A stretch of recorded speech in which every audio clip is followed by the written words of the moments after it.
Dans une gare, un incendie s'est déclaré. Juste au moment où le train arrivait, un squelette en feu en sortit. Le protagoniste, Shinra, voulait faire ses preuves, mais avant qu'il ne puisse agir, une équipe de pompiers professionnels est arrivée et a géré la situation à sa place. En utilisant uniquement un équipement spécialisé et des compétences supérieures, ils ont réussi à maîtriser ce qu'on appelait un infernal. Juste au moment où il terminait le travail, Shinra a remarqué une lampe sur le point de tomber et a utilisé ses capacités pour se précipiter en avant et sauver la sœur du groupe de pompiers. Il s'est ensuite présenté comme le nouveau membre affecté à cette équipe de lutte contre les incendies. C'était la division 8. Shinra fut ensuite amené à la base de cette équipe qui, au lieu d'être une installation officielle, était en fait une église. À l'intérieur, il rencontre le capitaine, Obei, et le lieutenant à lunettes, Inawa. Quand Obei a demandé pourquoi Shinra souriait sur sa photo, Shinra a expliqué qu'il avait une maladie qui faisait que ses muscles faciaux se raidissaient lorsqu'il était nerveux, le faisant sourire de manière incontrôlable. Obei, sceptique, se pencha pour vérifier et, bien sûr, il réalisa que Shinra avait dû être grandement mal compris à cause de cette condition.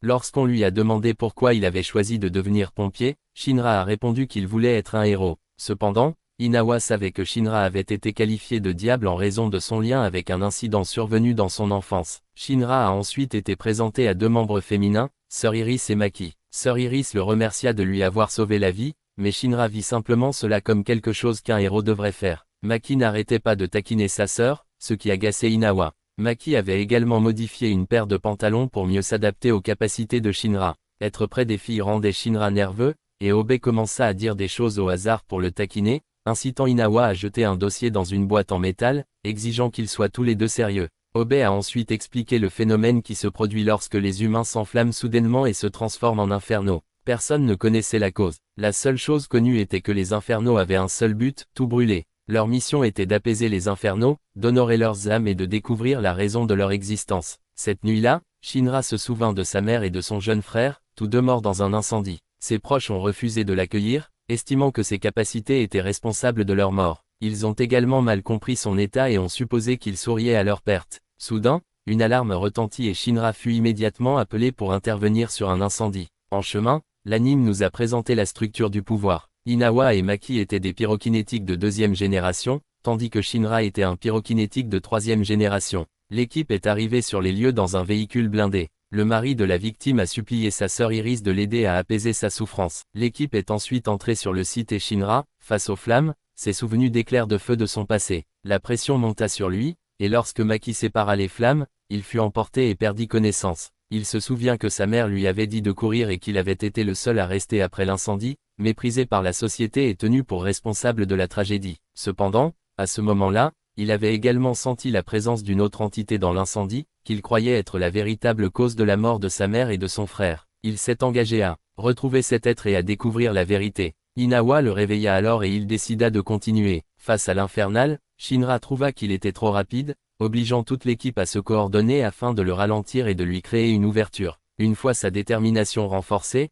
il se lança en avant en utilisant ses capacités et donna un coup de pied puissant à l'infernal, le mettant au repos. Il a ensuite été remercié par son mari et félicité par les spectateurs. Cela a marqué son premier pas vers le statut de véritable héros. Le lendemain, la division 8 accueillait une nouvelle recrue. Obei a informé Shinra que lui et le nouveau venu participer à une prochaine compétition pour les nouveaux soldats du feu, essentiellement un test de force entre eux. Avec eux, Obei serait là pour les encourager. Alors que Shinra sortait, il tomba sur la nouvelle recrue, qui s'avéra être la personne qu'il détestait le plus depuis ses jours d'entraînement. Les deux ont immédiatement voulu se battre, alors ils ont décidé de régler les choses à l'extérieur. Pendant ce temps, Maki réalise quelques démonstrations pour Sœur Iris. Elle pouvait créer des esprits du feu, mais contrairement à Shinra, qui pouvait générer et contrôler le feu, elle devait d'abord allumer une flamme avant de pouvoir la manipuler. À ce moment-là, les deux jeunes hommes se sont précipités l'un sur l'autre. L'autre gars s'est présenté comme Arthur, brandissant une épée avec sa lame faite de feu générée par ses capacités. Ces deux-là avaient en effet étudié ensemble, mais ils se méprisaient ouvertement simplement parce que Shinra ne voyait dans le titre autoproclamé d'Arthur de roi de la nuit rien de plus qu'une illusion sauvage. Arthur essayait d'agir avec calme et sérénité,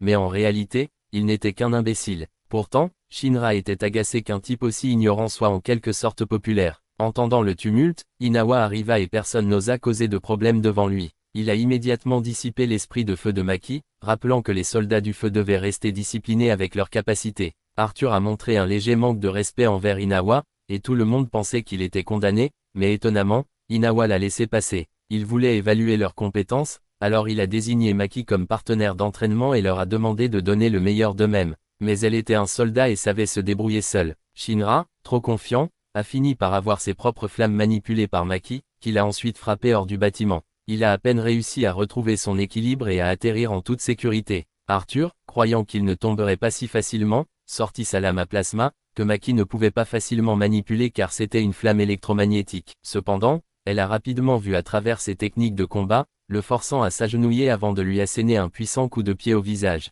Arthur l'a taquiné en la comparant à un gorille, et lorsque Shinra a fait une remarque similaire, elle s'est agacée et leur a donné une bonne leçon. Utilisant ses capacités à un niveau avancé, elle transforme toutes leurs flammes en esprits de feu et les fusionna en un plus grand, forçant les deux à se rendre. Cependant, quelle que soit la taille d'un esprit du feu, Inawa pouvait toujours l'éteindre. Par la suite, les deux hommes ont été emmenés au restaurant par le capitaine Obey. Sur le chemin du retour, Shinra se demanda si Obey s'était déjà mis en colère, remarquant à quelle vitesse il était devenu amical avec Arthur. Plus tard, Shinra fut emmené pour tester certains équipements, tandis qu'Arthur, confiant dans son épée, n'en voyait aucune nécessité. Obey a exprimé son désir de recruter bientôt un ingénieur, car l'entretien du matériel prenait du temps, il transportait plus de 30 kilos de matériel à chaque fois qu'il sortait. Soudain, une alarme retentit à nouveau et toute l'équipe fut dépêchée. Comme la mission se déroulait dans une zone résidentielle, Obey a remis une hache à Shinra, lui demandant de limiter l'utilisation de ses capacités et de s'assurer que les civils ne voient pas leurs armes. À leur arrivée, ils ont trouvé une fille qui semblait être la fille de la victime, sa mère était décédée 2 ans plus tôt et son père était devenu un infernal. Les deux recrues ont dégainé leurs armes, mais ont été immédiatement mises à l'écart par Obey pour être disciplinés. Il leur a rappelé que, même si leur mission était perçue comme un moyen d'aider les infernaux à trouver la paix, elle impliquait des décisions difficiles mettant fin à leur existence. Ils devaient donc veiller à préserver la perception des familles afin de maintenir la confiance dans les soldats du feu. Soudain, une silhouette suspecte passa, dispersant une étrange poudre qui intensifia les flammes. Le feu semblait prendre un visage, fixant Obey et les deux recrues. Toute l'équipe s'est précipitée à l'intérieur, pour découvrir l'infernal assis immobile, montrant des signes de conscience conservés. Malgré cela, ils ont dû lui offrir un dernier repos. Arthur a pris la responsabilité et a assuré que l'infernal puisse enfin trouver la paix. Cependant, la maison fut à nouveau touchée par la mystérieuse poudre, accélérant son effondrement. Obey a été frappé par des débris qui tombaient, réalisant qu'une tierce personne était derrière tout cela et jurant de ne pas leur pardonner d'avoir détruit un lieu rempli de souvenirs des proches des victimes. Après la mission, l'équipe est revenue et Obey a remis à la fille survivante les photos restantes de sa famille. Cette nuit-là, les deux recrues étaient allongées dans leur couchette, discutant de la nature de leur travail. Même si cela semblait simple à première vue, l'expérience directe a révélé l'immense responsabilité qui pesait sur eux. À ce stade, nous avons vu le coupable derrière la poudre mystérieuse. Il a demandé à une autre personne de recueillir des informations sur Division 8. Il a été révélé qu'Obey avait déjà reçu 2 médailles d'honneur, mais elles lui ont été révoquées parce qu'il avait donné la priorité au sauvetage de vie plutôt qu'à l'accomplissement de missions. Le lendemain, Shinra et Arthur sont arrivés à la compétition des pompiers débutants. Là, Shinra a rencontré une fille nommée Tamaki, qui était également une pyrokinétique de 3e génération. Elle semblait un peu étourdie. Pendant ce temps, Maki reconnaissait les 3 mascottes du quartier général des pompiers. Shinra trouva étrange que l'un d'eux ressemble presque à un humain, ce à quoi Maki expliqua qu'il s'agissait du chien à visage humain. Il ne comprenait pas ce que Maki trouvait mignon dans cette chose, et le complice du méchant était là pour observer Shinra. Soudain, Shinra repéra le capitaine qu'il avait sauvé lors de l'incendie il y a des années, alors il courut pour demander, mais l'homme se détourna. Shinra le suivit, mais Tamaki bloqua son chemin puisque cet homme était son capitaine. À cause de sa tenue, Shinra n'arrêtait pas de la toucher accidentellement à des endroits gênants. Plus tard, il rencontra à nouveau le capitaine, mais l'homme prétendit qu'avec autant d'incendies se produisant chaque année, il n'avait aucun moyen de se souvenir de Shinra. Cependant, Shinra savait qu'il cachait quelque chose. La compétition des débutants a alors commencé, et les participants ont dû prendre d'assaut un bâtiment et s'approcher de l'intérieur infernal. Alors que tout le monde courait, Shinra s'est envolé, directement pour gagner du temps, ce qui a agacé Arthur, qui a toujours détesté ses tactiques sournoises. À l'intérieur, Shinra tombe par hasard sur le méchant, qui avait déjà assommé les 2 pompiers en charge du test. L'homme était au courant de l'incendie de Shinra depuis 12 ans et était même prêt à lui donner quelques indices à ce sujet. Shinra a tenté une offensive, mais l'homme a évité chaque mouvement. Puis, il répandit cette étrange poudre, allumant des flammes, forçant Shinra à se mettre sur la défensive. Le méchant a ensuite frappé la main de Shinra avec une attaque, mais voyant Shinra toujours souriant, il a décidé de lui donner un indice, le jeune frère de Shinra était toujours en vie. Comme le corps de son frère n'a jamais été retrouvé à l'époque, Shinra soupçonnait que le capitaine cachait quelque chose à propos de son frère. Le méchant lui a proposé un marché pour abandonner le chemin d'un héros et rejoindre le chemin d'un diable à ses côtés. Bien sûr, Shinra a refusé et a commencé à attaquer avec plus de prudence, forçant le méchant à le prendre au sérieux. Pendant ce temps, Arthur et Tamaki sont également entrés en scène, alors le méchant a décidé de s'échapper tôt. Ils pensaient tous les deux qu'ils faisaient partie des organisateurs du test, et lorsque Shinra a essayé de s'expliquer, ils ne l'ont pas cru et ont pensé qu'il essayait de s'approprier tout le mérite. Les trois se sont alors battus ensemble, mais le méchant a riposté en répandant de la poudre de cendre. Il a ensuite dispersé toute la poudre et a donné à Shinra une dernière chance s'il le voulait. Il pourrait encore changer de camp avant de disparaître. Par la suite, Shinra a demandé à Arthur de percer un trou dans le plafond, mais lorsque la paix n'est pas tombée, Tamaki a dû utiliser ses capacités pour le faire exploser. Les trois hommes se sont alors emparés de Shinra et se sont échappés. Comme Shinra ne pouvait transporter que 2 blessés, le capitaine est intervenu pour porter Tamaki, tandis qu'Arthur était pris dans un filet de sécurité en dessous mais s'est retrouvé aplati au sol. Le capitaine a remercié Shinra d'avoir sauvé Tamaki puis est parti. Cette nuit-là, Shinra a demandé à Obe si la force du feu cachait quelque chose. Obe a été forcé de dire la vérité. La force du feu était contrôlée par 3 factions différentes. Les divisions 1 et 2 étaient sous le contrôle de 2 forces distinctes, tandis que la division 4 était influencée par une division industrielle majeure, la même société qui fournissait leur équipement de lutte contre les incendies. Étant donné que les divisions cachaient généralement des informations les unes aux autres, au moins l'une d'entre elles avait probablement découvert la véritable nature des infernaux. Obe voulait tout révéler et Shinra voulait l'aider, espérant découvrir la vérité sur son passé. Quelques jours plus tard, l'Église a annoncé que de fortes pluies allaient arriver. Dans la division 5, il y avait une capitaine féminine qui aimait marcher sur les membres masculins, et ils étaient tous des masochistes qui aiment vraiment ça. Lorsqu'elle a entendu parler d'une mission dans la juridiction de la division 8, elle a décidé d'intervenir. Pendant ce temps,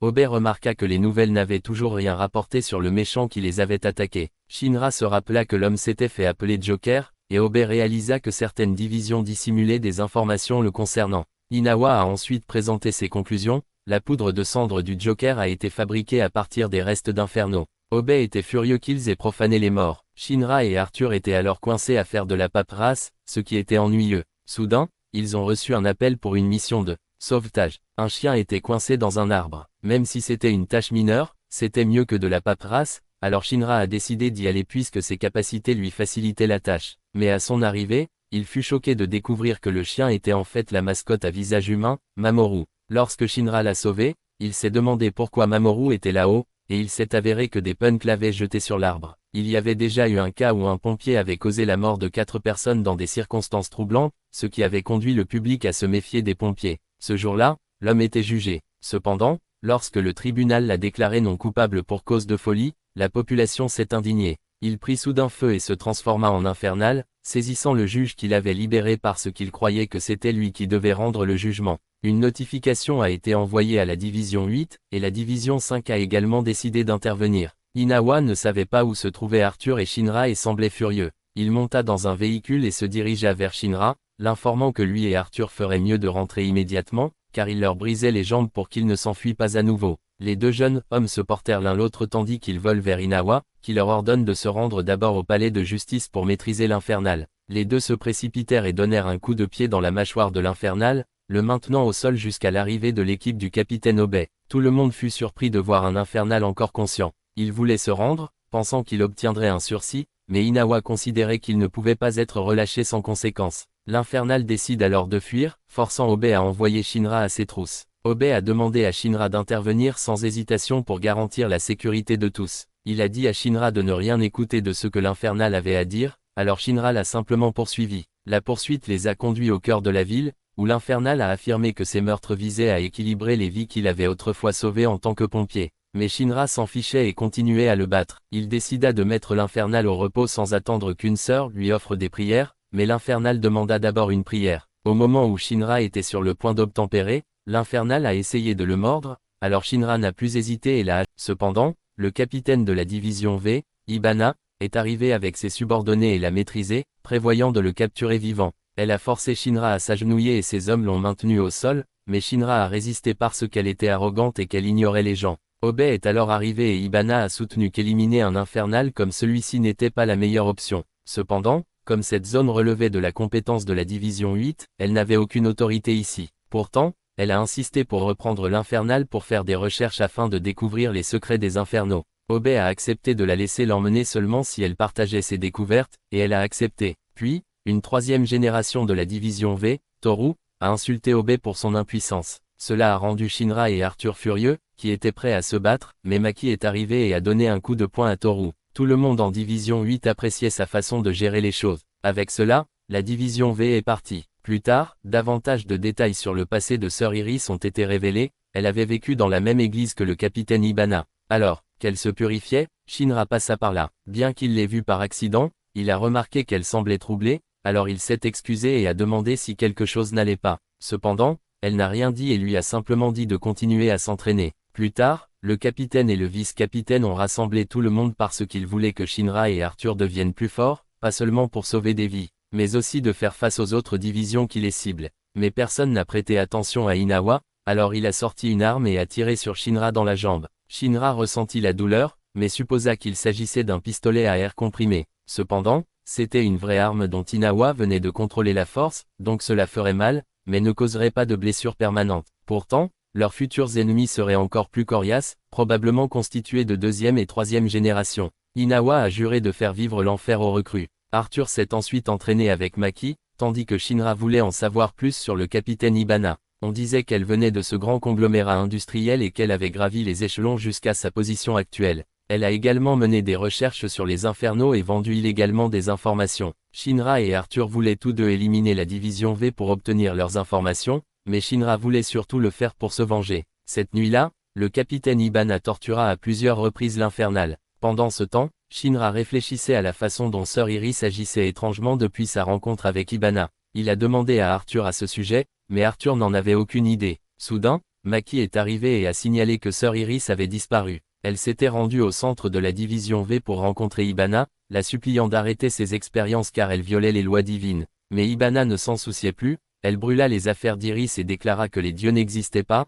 seulement des démons comme elle. Elle a lancé à Iris une tenue différente et lui a dit qu'elle resterait là, l'utilisant comme appât pour attirer la division V. Shinra fut le premier à trouver son chemin, provoquant une perturbation à l'extérieur, forçant toute la division V à se mobiliser contre lui. Mais peu de temps après, le reste de la division V est arrivé, à l'exception d'Obe, qui n'a pas rejoint cette mission. Inawa et les autres s'occupaient des choses à l'extérieur pendant qu'il ordonnait à Shinra d'entrer et de trouver Sœur Iris. Arthur chargea pour un combat rapproché tandis que Inawa fournissait un tir de couverture, ajustant soigneusement ses tirs pour provoquer de la douleur, mais sans infliger de blessures graves. Pendant ce temps, Maki interrogeait les ennemis capturés pour les forcer à révéler l'emplacement du centre de recherche. Au cours de cela, Arthur a accidentellement rencontré l'un des membres clés de la division V, qui avait pris le contrôle de l'Infernal et l'avait amené pour combattre Arthur. Du côté de Inawa et Maki, Toru a libéré du gaz dans des ballons et les a lancés pour créer des explosions. Les deux se sont mis à couvert derrière une caisse et Inawa a demandé à Maki de vérifier leur position.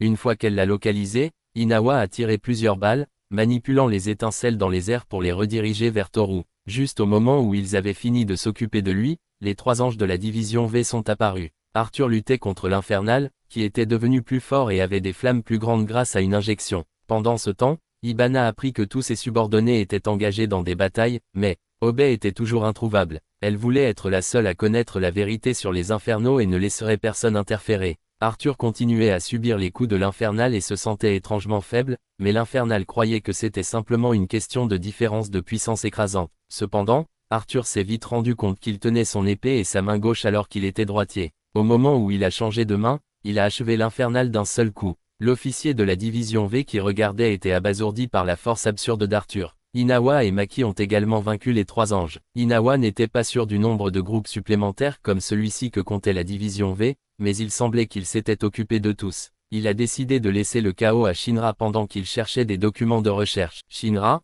maintenant à l'intérieur, a rencontré un autre trio et les a vaincus en un seul mouvement avant de continuer. Il a finalement atteint Ibana et l'a défié une fois de plus. Elle s'est moquée de lui, le qualifiant d'insignifiant, affirmant qu'il ne pourrait même pas la toucher. Une fois de plus, elle le submergea, le forçant à tomber au sol. Elle a révélé qu'elle avait ajusté sa température corporelle pour simuler une fièvre, le rendant trop faible pour résister. Mais maintenant qu'il comprenait sa capacité, il se releva, déclarant que l'entraînement d'Inawa était bien plus dur que cela. Ibana trouvait ennuyeux de vaincre quelqu'un sans résistance, alors elle décida de se battre sérieusement. Elle a lancé des flammes sur Shinra, mais lorsqu'il a chargé, elle a de nouveau utilisé son astuce de manipulation de la chaleur. Elle s'est moquée de lui, disant qu'il était encore trop naïf pour se considérer comme un héros. Elle créa alors un cerisier en fleurs flamboyant, où chaque pétale qui le touchait le brûlait. Sœur Iris a essayé de la raisonner, les exhortant à prier les dieux, mais Ibana s'est moquée, déclarant qu'elle n'avait jamais cru aux dieux. Elle se souvient du moment où un infernal est apparu dans leur église, ne laissant qu'elle et Iris en vie.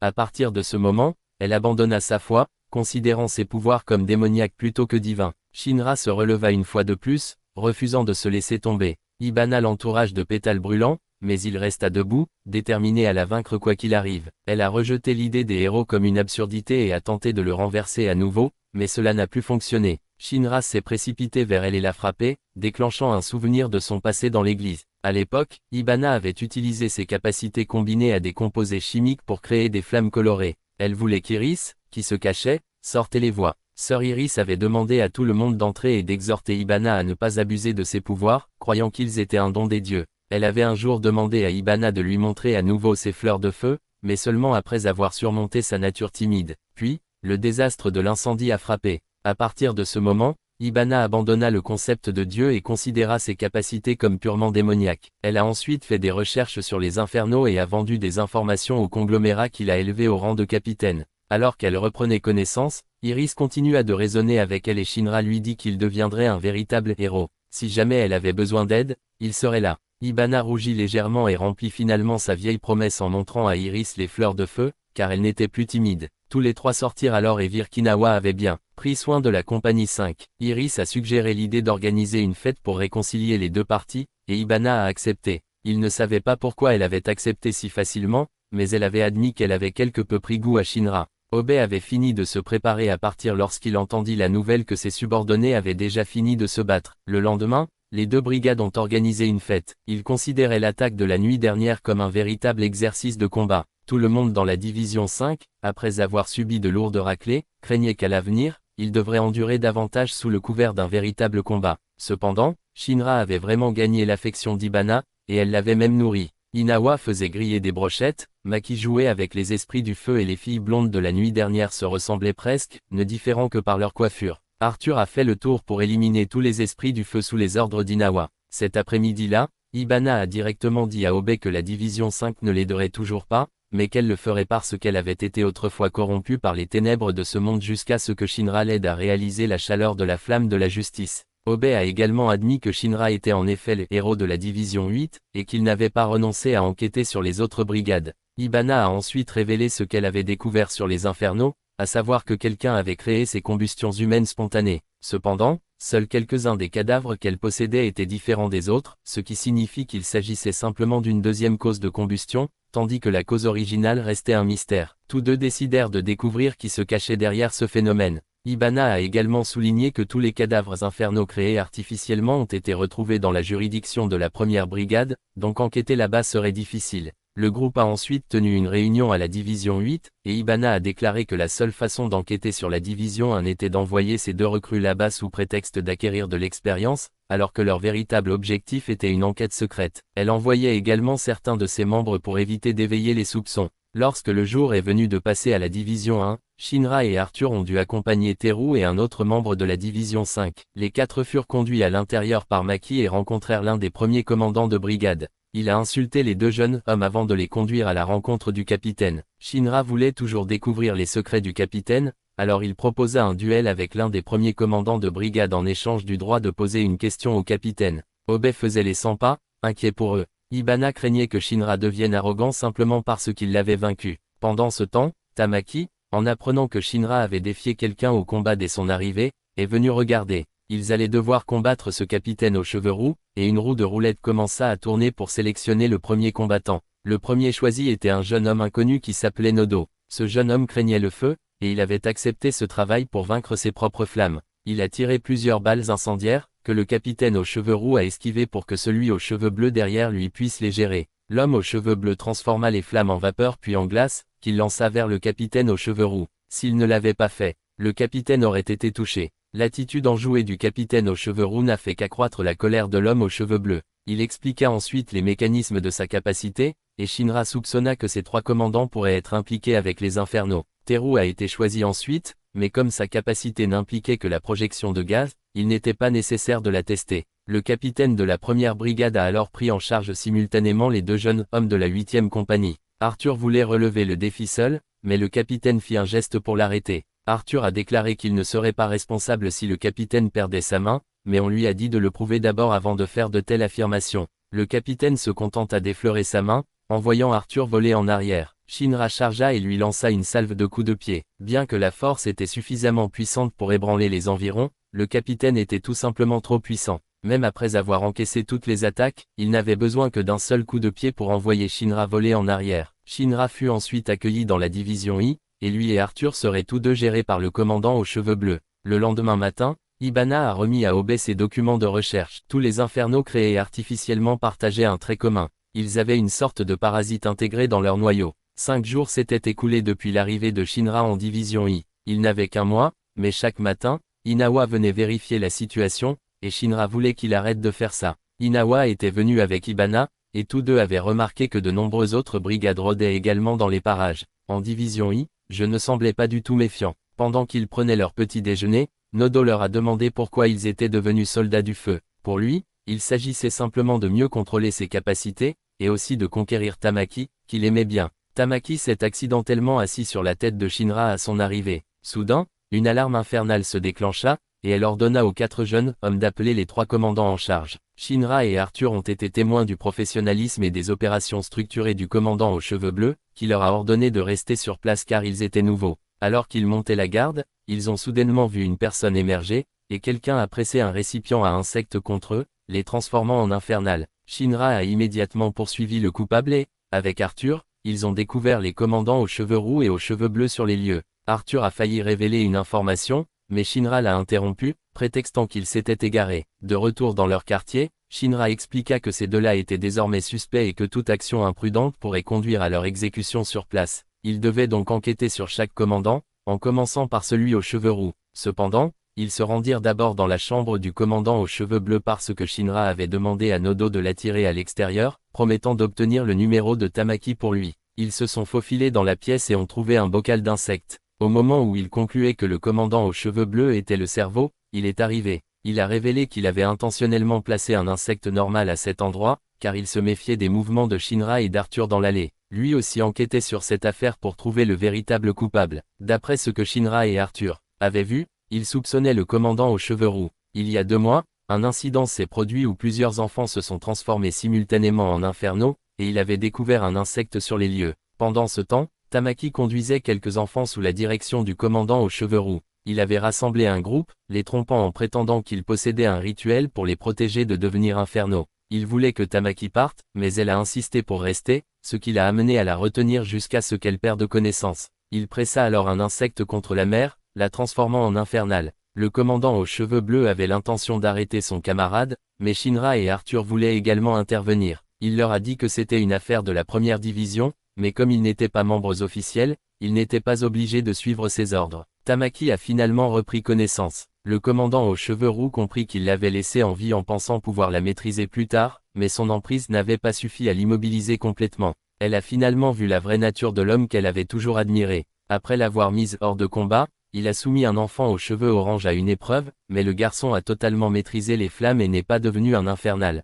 Il s'est ensuite préparé à expérimenter sur les 4 enfants restants. Tamaki a crié à l'aide, ce qui a permis à Shinra de les localiser. Juste au moment où le commandant aux cheveux roux menaçait gravement Tamaki, Shinra a foncé et l'a stoppé avec un coup puissant. À ce moment-là, Tamaki semblait avoir trouvé une nouvelle idole. Cependant, Shinra baissa sa garde et fut repoussé par le commandant aux cheveux roux. Shinra a riposté avec un coup de pied enflammé au visage, mais le commandant a allumé ses propres flammes et a contre-attaqué avec un coup de poing. Shinra a dû le repousser, surprenant Tamaki qu'il puisse tenir tête à un commandant. Le commandant aux cheveux roux remarqua que son insecte réagissait à Shinra et réalisa que Shinra était celui qu'il recherchait. Il a révélé que Shinra était une flamme née des dieux, un feu divin destiné à guider l'humanité. Il avait expérimenté sur de nombreux enfants à la recherche de cette flamme spéciale, ne s'attendant jamais à ce que Shinra soit celui qui la posséderait. Enragé, Shinra lui lança un autre coup de pied, mais le commandant le propulsa vers Tamaki, s'excusant. Shinra se tourna pour reprendre le combat, mais le commandant attaqua avec des flammes, qui se propagèrent derrière Shinra et brûlèrent les vêtements de Tamaki. Distraite, Shinra fut à nouveau frappé vers elle. Elle lui a dit de l'ignorer et de se concentrer sur la victoire, le suppliant de vaincre son commandant. Conscient de la différence de puissance de feu, Shinra croyait toujours qu'il pouvait gagner. Shinra se précipita en avant avec un coup de pied, mais le commandant le bloqua, obligeant Shinra à ajuster sa position. Il s'est ensuite retourné vers le bas, délivrant un coup de pied arrière qui a propulsé le commandant dans les airs, suivi de 2 coups supplémentaires. Esquivant une attaque, il monta sur le toit et donna un coup de pied écrasant à la tête du commandant. Pendant ce temps, Tamaki courait pour protéger les enfants. Shinra approchait de sa limite, ayant brûlé de l'oxygène pendant une période prolongée, mais le commandant aux cheveux roux avait encore du mal à se relever. Il avait enfin trouvé celui dont l'évangéliste avait besoin. Shinra a voulu comprendre qui était l'évangéliste. Le commandant a révélé que son organisation essayait de créer plus d'êtres comme lui, augmentant le nombre d'infernaux pour engloutir le monde dans les flammes, transformant la terre en un deuxième fils. Il a également mentionné que l'évangéliste lui avait donné une leçon depuis son enfance, ce qui a conduit Shinra à soupçonner que cette personne aurait pu kidnapper son jeune frère. Il avait l'intention de brûler tout son corps pour entraîner Shinra avec lui avant d'atteindre sa limite, mais l'homme aux cheveux bleus est arrivé et l'a gelé. Plus il générait de chaleur, plus la glace grossissait. Il a résisté obstinément, mais a finalement été complètement scellé dans la glace. L'homme aux cheveux blonds arriva également, et en voyant l'homme aux cheveux roux dans cet état, il se demandait ce qu'il adviendrait de la division 1. Soudain, une explosion venue de loin l'atteignit, stoppant son action. Les 2 tireurs étaient positionnés sur le toit du bâtiment opposé et visaient à abattre un autre soldat des pompiers. L'homme aux cheveux blonds le reconnut et protégea l'homme aux cheveux bleus, perdant un bras dans le processus. L'homme aux cheveux bleus a alors demandé à Shinra de libérer de la fumée pour obscurcir leur vision. Par la suite, il a demandé à Shinra d'observer l'emplacement de l'ennemi, et une fois que Shinra l'a localisé, il a demandé à Tamaki de lancer des flammes vers eux, puis a immédiatement gelé la zone. Il savait qu'il ne pouvait pas gagner à ce moment-là, alors il a fait cela intentionnellement pour faire comprendre aux attaquants. Leur position avait été exposée, les forçant à battre en retraite. Les 2 assaillants, voyant la fumée, n'ont plus pu tirer avec précision et ont décidé de se retirer pour ne pas révéler leur identité. Maintenant, Shinra avait trouvé sa prochaine cible pour poursuivre l'évangéliste. L'homme aux cheveux bleus, voyant que tout le monde était en sécurité, tendit son manteau à Tamaki pour se couvrir. Elle savait qu'elle serait certainement punie car, même si elle avait été trompée, c'était elle qui avait conduit les enfants ici. Elle était prête à accepter sa punition. L'homme aux cheveux bleus comprit que Shinra allait désormais poursuivre l'évangéliste, et comme il faisait de même, ils décidèrent tous les 2 de travailler ensemble. Quelques jours plus tard, Shinra est retourné à la division 8, car l'incident avec l'homme aux cheveux roux provoquait le chaos au sein de la division 1. Pendant ce temps, Arthur s'était complètement perdu, alors ils ont dû publier un avis de disparition. Cependant, Shinra sentait que la division 8 était vraiment son lieu d'appartenance, car chaque membre avait une signification pour lui. Soudain, il remarqua que Tamaki était là. Obe a expliqué qu'elle avait été suspendue, alors il a décidé de l'emmener en division 8. Se souvenant de la faveur faite à Nodo, Shinra demanda le numéro de contact de Tamaki. Elle pensait qu'il le demandait pour lui-même et était prête à le donner, mais quand elle a réalisé que c'était pour quelqu'un d'autre, elle a refusé. Pendant ce temps, Arthur s'était aventuré quelque part dans la nature sans se rendre compte qu'il était perdu. Quelques jours plus tard, Obe a trouvé une demande d'augmentation de salaire pour Shinra sur le casier. Au moment où il l'a ouvert, il a été enterré sous un tas d'ordures. Il a fait irruption pour interroger Shinra, mais en voyant Ibana là, il a immédiatement su que c'était elle qui l'avait fait. Il voulait que Shinra s'occupe d'Ibana, mais elle l'a attiré avec de la nourriture, le faisant tomber dans le panneau. Obe a ensuite promis d'offrir des ramen à Shinra une autre fois. Soudain, Tamaki se précipita, trébucha et frappa accidentellement Shinra au visage tandis que sa jupe glissait. Obe, voyant Ibana jouer avec le feu, ordonna à Inawa de faire quelque chose, mais Inawa était occupé. Malgré le chaos, au moins le bureau était plein de vie. Ce jour-là, Obe et Ibana devaient assister à une réunion, amenant avec eux Shinra et Tamaki. Parce que la réunion portait sur l'organisation White Cloud, et tous les 2 étaient directement impliqués. Les sujets abordés comprenaient les infernos artificiels, l'organisation du nuage blanc et l'évangéliste, tous sans aucun doute liés à la véritable cause des incidents infernaux. Shinra fut alors surpris de voir une centrale thermique. Ibana a expliqué qu'il s'agissait d'Amaterasu, la centrale thermique qui fournissait de l'électricité à tout Tokyo. Le groupe est arrivé au lieu de rendez-vous et a retrouvé l'homme aux cheveux bleus. Il s'est présenté comme Karam et a déclaré qu'à partir de maintenant, il coopérerait avec Division 8 pour découvrir la vérité derrière l'homme aux cheveux roux. Un homme masqué ressemblant à un médecin de la peste s'est approché d'Ibana et l'a averti de ne pas trop s'approcher de Division 8. Une fois la réunion commencée, il a été révélé que cet homme était le capitaine du Division 3. Une autre personnalité notable présente était le capitaine du Division 7, Shinmin. Obe a noté que Division s'est assisté rarement aux réunions, donc leur seule présence montrait à quel point la situation était grave. De plus, on disait que Shinmin était le soldat du feu le plus fort. En voyant Shinra sourire, Shinmin remarqua qu'il semblait être quelqu'un qui aimait causer des problèmes. Le chef du quartier général de la force de feu est apparu, c'était l'empereur et l'archevêque suprême de la force de feu. Il a ordonné à tout le monde de travailler ensemble pour découvrir le méchant derrière tous ces incidents. Cependant, Shinmin et Devison 7 ont fait preuve d'un manque de respect flagrant envers l'empereur et ont quitté la réunion. Comme Shinmin n'avait jamais prêté allégeance à l'empereur, il faisait ce qu'il voulait. L'empereur a appelé toutes les compagnies des forces de feu à coopérer pour résoudre cette affaire. Pendant ce temps, Joker avait écouté la réunion et avait décidé qu'il rencontrerait à nouveau Shinra bientôt. Quant à Shinra, l'empereur avait entendu des rumeurs selon lesquelles il possédait la Dalaburst. Il s'agissait essentiellement de la même flamme qui alimentait la centrale thermique d'Amaterasu. Contrairement aux flammes ordinaires, la Dalaburst était un incendie qui ne pouvait pas être expliqué par la science. Le capitaine de Devison 3 savait que l'évangéliste traquerait Shinra, il voulait donc désigner quelqu'un pour le protéger. Cependant, Ibana voulait qu'Obe refuse, car Devison 3 prévoyait de transformer Shinra en une expérience. Obe a choisi d'assumer lui-même l'entière responsabilité de la sécurité de Shinra. Cet après-midi-là, Obe et Tamaki revinrent en premier, tandis que Shinra alla visiter la centrale électrique d'Amaterasu. Là, il rencontre à nouveau Joker. Joker n'était pas intéressé par le combat et avait même parié que Shinra ne serait pas capable de le vaincre. Au lieu de cela, il est venu donner à Shinra une récompense pour s'être rapproché de la vérité. Il a révélé que si Shinra continuait à chercher l'évangéliste, il retrouverait son jeune frère. Le frère de Shinra était en fait le commandant des Chevaliers Cendrés, servant sous les ordres de l'évangéliste. Alors que Shinra était encore sous le choc de cette révélation, Joker a disparu. Par la suite, Shinra est revenu et Inawa a annoncé qu'il commencerait officiellement à enquêter sur l'organisation vêtue de blanc. Pour ce faire, ils allaient éplucher tous les rapports sur les incidents infernaux à la recherche d'indices. Ils ont passé toute la journée à lire, mais tout le monde a remarqué que Shinra semblait un peu bizarre. Cependant, Shinra était plus concentré sur le fait de s'en prendre à Arthur. Il savait qu'Arthur ne survivrait pas longtemps dans ce genre de travail, alors il attendait qu'il s'effondre. La nuit venue, Arthur était au bord de l'épuisement, alors ils décidèrent de faire une pause. Les deux filles allèrent cuisiner quelque chose, mais Inawa se sentait mal à l'aise. Soudain, Tamaki a crié qu'elle ne portait plus qu'un tablier. Shinra n'a pas trouvé cela du tout surprenant. Alors que Inawa a dit à Maki d'emmener Tamaki se changer,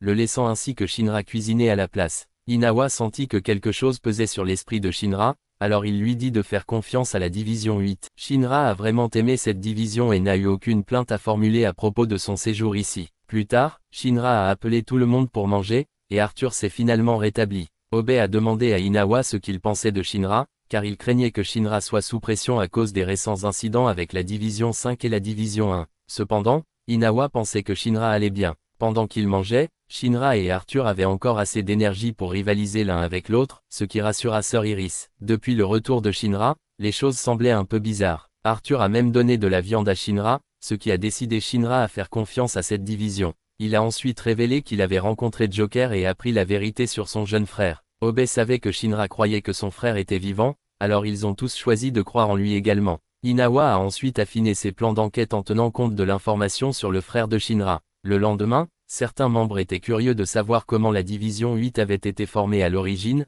alors Obe a demandé à Inawa de l'expliquer. Il y a des années, Inawa, Maki et un autre ami nommé Toto étaient tous dans l'armée. Maki était la fille d'un général. Malgré sa petite taille, elle s'entraînait 2 fois plus que les autres, mais elle vivait toujours sous l'ombre de son père. Elle était également trop gentille, alors Inawa pensait qu'elle n'était pas adaptée à l'armée. Toto croyait en la foi divine, mais Inawa ne pensait pas qu'une arme à feu était toujours une arme à feu, qu'elle soit bénie ou non. Une nuit, Toto lisait un livre lorsqu'il prit soudainement feu et se transforma en infernal. Inawa n'a pas pu se résoudre à appuyer sur la gâchette, alors d'autres sont arrivés et l'ont abattu à la place. L'arme de Toto a ensuite été transmise à Inawa. Après cela, Inawa a erré sans but jusqu'à ce qu'il rencontre une équipe de pompiers au travail. Là, il rencontre Obe, qui n'est encore qu'un simple pompier. Obe a dû signaler la situation aux pompiers. Il y avait 2 infernaux, mais au lieu de diviser leur équipe pour s'occuper des 2, les soldats du feu ont choisi de se concentrer sur le plus agressif. Obe s'est opposé à cette décision, mais ils l'ont écarté, disant qu'en tant qu'amateur, il n'avait pas le droit de parler contre les professionnels.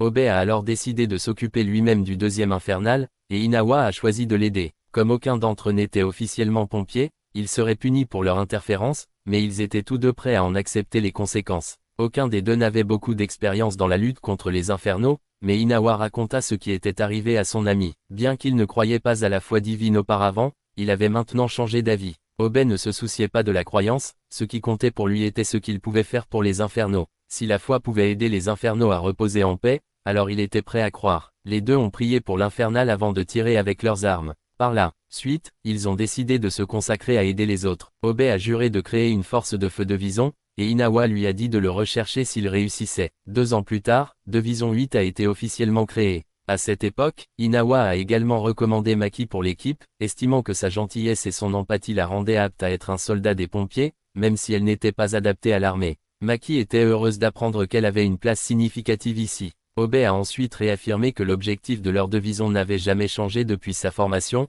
respecter les morts et protéger les vivants. Inawa a ensuite raconté la première mission de Division 8, qui consistait à manipuler un infernal entièrement vêtu de blanc. Ils ont rapidement mis fin à l'infernal, mais il y avait des éléments suspects concernant les flammes, un étrange symbole de croix et un Devison qui est rapidement arrivé pour nettoyer la scène. Que Devison était toujours en activité et était situé dans la juridiction de Division 7. Pendant ce temps, Inawa patrouillait dans les rues, recevant continuellement des cadeaux des habitants de la ville et des invitations à boire un verre. Il rapporta un lot de pâtisseries d'une vieille dame à la maison pour ses 2 jeunes sœurs, qui étaient tout aussi grossières que leurs frères, sinon pire. Le vice-capitaine l'informa que Division 8 voulait venir enquêter sur l'évangéliste, mais Inawa voulait les ignorer. Cependant, Division 8 est quand même venu donner un préavis, mais Shinmin n'a pas apprécié et les a chassés. Il ne se souciait pas des gens se transformant en infernaux car il n'avait jamais vu personne se transformer en tel auparavant. Juste au moment où il finissait de parler, une alerte incendie a été signalée, la victime était l'homme même qu'il avait invité à boire un verre ce soir-là.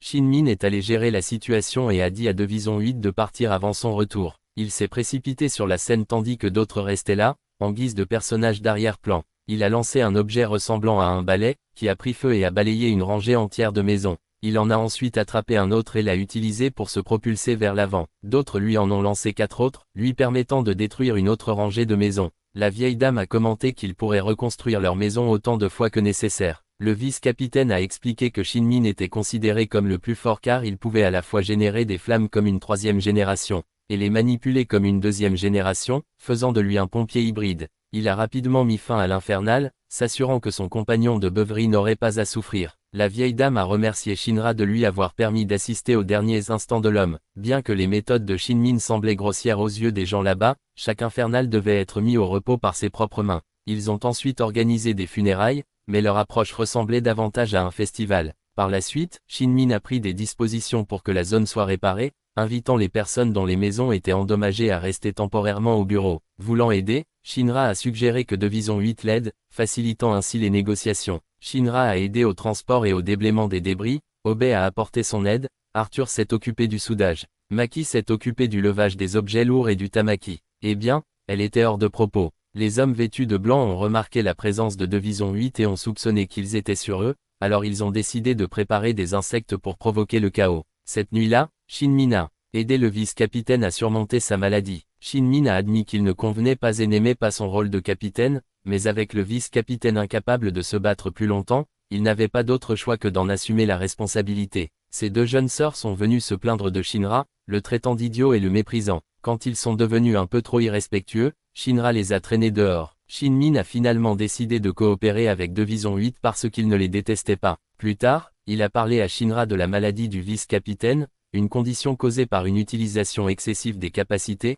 où le corps se transforme progressivement en cendres. Il a demandé à Shinra d'aller chercher Obe, mais Obe avait également envoyé Shinra chercher Shinmin. Cette nuit-là, Shinra et Maki ont remarqué que les 2 camps s'étaient temporairement stabilisés, ce qui signifie qu'ils pourraient bientôt commencer à enquêter sur les personnes vêtues de blanc. Ils ont laissé Iris avec Ibana car les gens d'ici ne suivaient pas la foi. Pendant ce temps, Ibana avait également envoyé des gens pour rénover le bureau en guise de punition pour avoir mis des oreilles autour d'elle. Alors que Shinmin marchait, il entendit soudainement Obe et Inawa discuter de la création de plus d'infernaux. Enragé, il enflamma les environs et les chassa. Ni Obe ni Inawa n'ont compris jusqu'à ce que Shinmin les confronte, et ils ont insisté sur le fait qu'il avait mal compris. Shinra est arrivé pour expliquer, mais Shinmin a refusé d'écouter. Il leur a demandé de prouver qu'il n'était pas violent en le battant. 2 membres vêtus de blanc, qui se faisaient passer pour eux, ont vu que leur plan avait réussi. Maki s'est précipité pour bloquer une attaque, mais Shinmin a attiré des flammes derrière elle, forçant Shinra à intervenir et à l'aider. Tous 2 ont été projetés dans l'eau. Lorsque les balles pleuvaient sur lui, Shinmin les bloquait sans effort. Arthur et Tamaki ont chargé, mais il a repoussé Tamaki et a utilisé Arthur comme bouclier contre les tirs. Il a même déclenché un coup d'épée invisible qui, bien qu'invisible, a infligé des dégâts importants. Obe est revenu avec du matériel pour s'assurer que cette bataille se déroulait strictement entre les deux leaders. Comme il n'avait aucune capacité, Obe ne pouvait charger qu'avec un bouclier résistant au feu. Il a continué à essayer d'expliquer, mais Shinmin a obstinément refusé d'écouter. Shinmin lança ensuite 5 armes de type balai, rendant le bouclier d'Obe inutile. Obe a utilisé des grenades extinctrices pour créer un écran de fumée et s'est rapproché de Shinmin. Au moment où il a pris contact, Shinmin l'a retourné, mais Obe a riposté en lui donnant un coup de tête. Shinra était choqué de voir à quel point Obe était fort. Soudain, le vice-capitaine du Davison s'était arrivé et a entendu parler du malentendu par les deux jeunes sœurs de Shinmin. Voyant que les attaques normales ne fonctionneraient pas contre Obe, Shinmin se prépara à utiliser une technique mortelle. Le vice-capitaine est intervenu pour protéger Obe, insistant pour que Davison 8 ait une chance de s'expliquer. Cependant, Shinmin a refusé, forçant le vice-capitaine à le retenir physiquement, même au prix de se blesser. Sur ce, Shinmin s'arrêta finalement et leur permit de s'expliquer. En fait, Obe et Inawa étaient sortis faire du shopping à ce moment-là, et Maki pouvait se porter garant pour eux. Cependant, Shinra avait reçu l'ordre de tous les deux de conduire Shinmin derrière l'allée, ce qui rendit Shinmin méfiant. Il a décidé d'épargner l'équipe par respect pour le vice-capitaine, mais a déclaré qu'il interrogerait les habitants de la ville et s'occuperait d'eux plus tard. Le vice-capitaine a déploré l'incapacité de longue date de Shinmin à écouter. Ils ont remarqué que Shinmin semblait regretter quelque chose lié au vice-capitaine, ce qui l'a incité à raconter un incident survenu il y a 1 an, lorsque Davison 8 a été créé pour la première fois. Cette nuit-là, la ville fut soudainement envahie par des infernaux. Lui et Shinmin se sont battus jusqu'à leur limite, mais les renforts n'arrivèrent jamais. Puis, ils rencontrèrent un infernal ressemblant à un démon. Le vice-capitaine poussa Shinmin de côté pour y faire face seul, sachant que Shinmin était bien plus important que lui. Au matin, Shinmin s'est réveillé et a découvert que son ami s'était battu seul, jusqu'à ce que son corps soit presque réduit en cendres. Mais le vice-capitaine refusa de laisser Shinmin mourir. À ce moment-là, Davison 4 est arrivé et son capitaine les a encouragés à rejoindre la force et à établir Davison 7. S'il devenait pompier, il recevrait un soutien financier et d'autres avantages. Le vice-capitaine voulait y réfléchir, mais Shinmin refusait de devenir un chien du gouvernement. Cependant, accepter l'offre signifiait qu'il pourrait empêcher une destruction future à temps. C'est pourquoi tout ce qu'il souffrait maintenant était son propre choix, et Shinmin n'était pas à blâmer. Il était toujours prêt à sacrifier sa vie insignifiante pour Shinmin. Shinra l'a exhorté à arrêter de penser de cette façon, en disant que chaque vie était également précieuse. S'il se sentait à nouveau ainsi, il devrait appeler Shinra, qui serait prêt à l'aider à tout moment. Le vice-capitaine a accepté de mener une enquête, permettant à Davison 8 de l'aider s'il le souhaitait. Pendant ce temps, Shinmin marchait dans les rues et remarqua que les gens se battaient soudainement et se méprenaient, tout comme il avait mal compris Davison 8. Même ses deux jeunes sœurs se disputaient. Soudain, Arthur chargea et donna un coup de pied à l'un d'eux, affirmant qu'il avait repéré un vieil homme déguisé en petite fille. Les autres ne pouvaient pas le voir et pensaient qu'Arthur avait perdu la tête. Cependant, la fille qui l'a frappé a immédiatement révélé sa véritable forme. Au même moment, dans un entrepôt abandonné,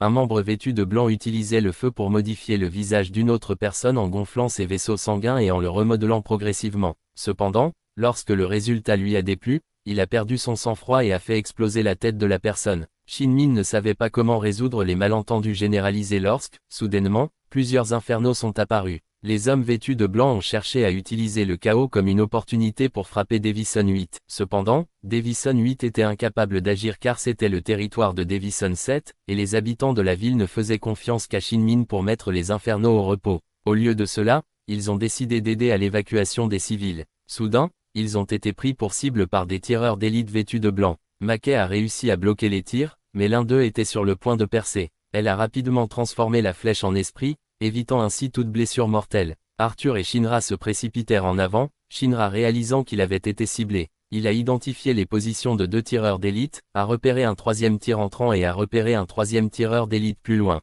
Reconnaissant qu'ils essayaient de le séparer du bataillon, il décida de guider Arthur, car ce dernier était trop maladroit pour se déplacer seul. Pendant ce temps, le vice-capitaine et la sœur cadette interrogeaient l'imposteur, mais il refusait de parler. Au lieu de cela, il a libéré un insecte sur lui-même, se transformant en infernal. Inawa s'est immédiatement précipité et a abattu l'imposteur. Comme l'homme n'était pas du coin, il n'avait pas à se soucier de considérations religieuses. Obe a demandé de l'aide au vice-capitaine car il n'arrivait pas à se faire écouter des habitants de la ville. Shinmin n'a pas non plus réussi à les rallier, car les malentendus leur avaient fait perdre confiance les uns envers les autres. Pendant ce temps, Shinra rencontra l'un des hommes vêtus de blanc et tenta de le charger, mais fut pris en embuscade par un deuxième attaquant. Le deuxième ennemi a retenu Shinra tandis que le premier se préparait à tirer, mais Arthur a intercepté l'attaque. Shinra s'est libéré, mais la silhouette vêtue de blanc s'est positionnée pour protéger le tireur d'élite. Arthur et Shinra ont refusé de coopérer l'un avec l'autre, mais Arthur a quand même réussi à bloquer chaque tir. Voyant cela, le sniper a opté pour des balles explosives. Les deux hommes ont été repoussés, mais ils ont obstinément refusé de travailler ensemble. Acculés, ils ont finalement mis de côté leur rivalité mesquine pour coordonner leurs attaques. Cependant, Shinra n'attendait pas grand-chose de leur travail d'équipe et prévoyait plutôt de séparer leurs adversaires. Arthur s'occuperait du combattant masqué, tandis que Shinra, étant plus rapide, abattrait le sniper. Au moment où ils se sont mis d'accord, ils se sont à nouveau bousculés, mais l'ont ignoré. Pour éviter d'autres accidents, Shinra a pris l'avion. Ils continuaient à changer de cible selon les besoins, car leurs ennemis refusaient d'être séparés. Sentant que le combat devenait difficile, la silhouette masquée ordonna aux tireurs d'élite de battre en retraite avant d'avaler un pyromane. Pendant ce temps, Shinmen continuait à parcourir la ville, éliminant les infernaux et offrant des prières pour leurs âmes. Il a ensuite rencontré un vice-capitaine, lui demandant de rassurer la population car son leadership était crucial à ce moment-là. Cependant, le vice-capitaine a insisté pour que Shinmen le fasse lui-même, car le peuple avait plus que jamais besoin d'un leader fort et digne de confiance. Réalisant qu'il ne pouvait pas argumenter contre lui, Shinmen l'avertit de ne pas trop attendre d'un brute comme lui. Il a ensuite élevé une tour de guet entière dans le ciel pour que tout le monde puisse la voir et a annoncé qu'un imposteur se trouvait parmi eux. Il les a toutefois exhortés à ne pas perdre leur unité, sinon ils seraient acculés dans une impasse. Le peuple a fait confiance au jugement de Shinmen, ce qui a changé le cours de la situation. Mais au lieu d'une stratégie élaborée, il ordonna simplement à tout le monde de se battre, pour de vrai ou pour de faux. Cela n'avait aucune importance. La division 8 s'occuperait des infernaux et des incendies. Pendant ce temps, Arthur et Shinra ont vu l'ennemi masqué se transformer en un infernal, mais avec des cornes, faisant de lui un démon de feu. En regardant les habitants de la ville se battre, Obe et Inawa ont choisi de ne pas s'impliquer, bien que les deux membres féminins étaient impatients de se joindre à eux. Le vice-capitaine a ordonné aux gens d'éteindre les incendies, tandis que Shinmen a remarqué le démon et s'est déplacé pour l'affronter. Le site a déclenché les souvenirs de Shinra de l'incendie de son passé, lui faisant perdre sa concentration, forçant Arthur à intervenir. Voyant sa propre jambe gravement touchée, Shinra poussa un cri de choc, mais il s'avéra que ce n'était qu'une illusion. Le sniper a fait une remarque énigmatique avant de disparaître. Arthur a été balayé par le démon et a appelé Shinra pour rejoindre le combat. Même en attaquant ensemble, leurs efforts ont à peine effleuré la créature. Shinra est arrivé, déterminé à faire face à ce qui s'était passé il y a 2 ans, lorsqu'un démon de feu avait provoqué la disparition du vice-capitaine. Pendant ce temps, Maki et Tamaki recherchaient la jeune fille restante et la trouvèrent aux prises avec 2 criminels qui les avaient trompés et remplacé quelqu'un par un imposteur. Shinmen bloqua sans effort l'attaque du démon et porta un coup, mais cela affecta à peine la créature. Se souvenant du sacrifice du vice-capitaine pour vaincre un tel ennemi, Shinmen décida d'éloigner le démon dans le ciel pour protéger la ville. Alors qu'il montait, le sniper a tiré sur lui. Le vice-capitaine, incapable d'intervenir, se souvint de Shinra et appela son aide. Sentant le danger, Shinra s'est immédiatement envolé vers le haut à pleine vitesse. S'efforçant de repousser ses limites, son visage se déformant sous la force, il attrapa la flèche, mais la déplacer était un tout autre défi. Se rappelant les paroles du tireur d'élite selon lesquelles ces flammes apporteraient la destruction au monde,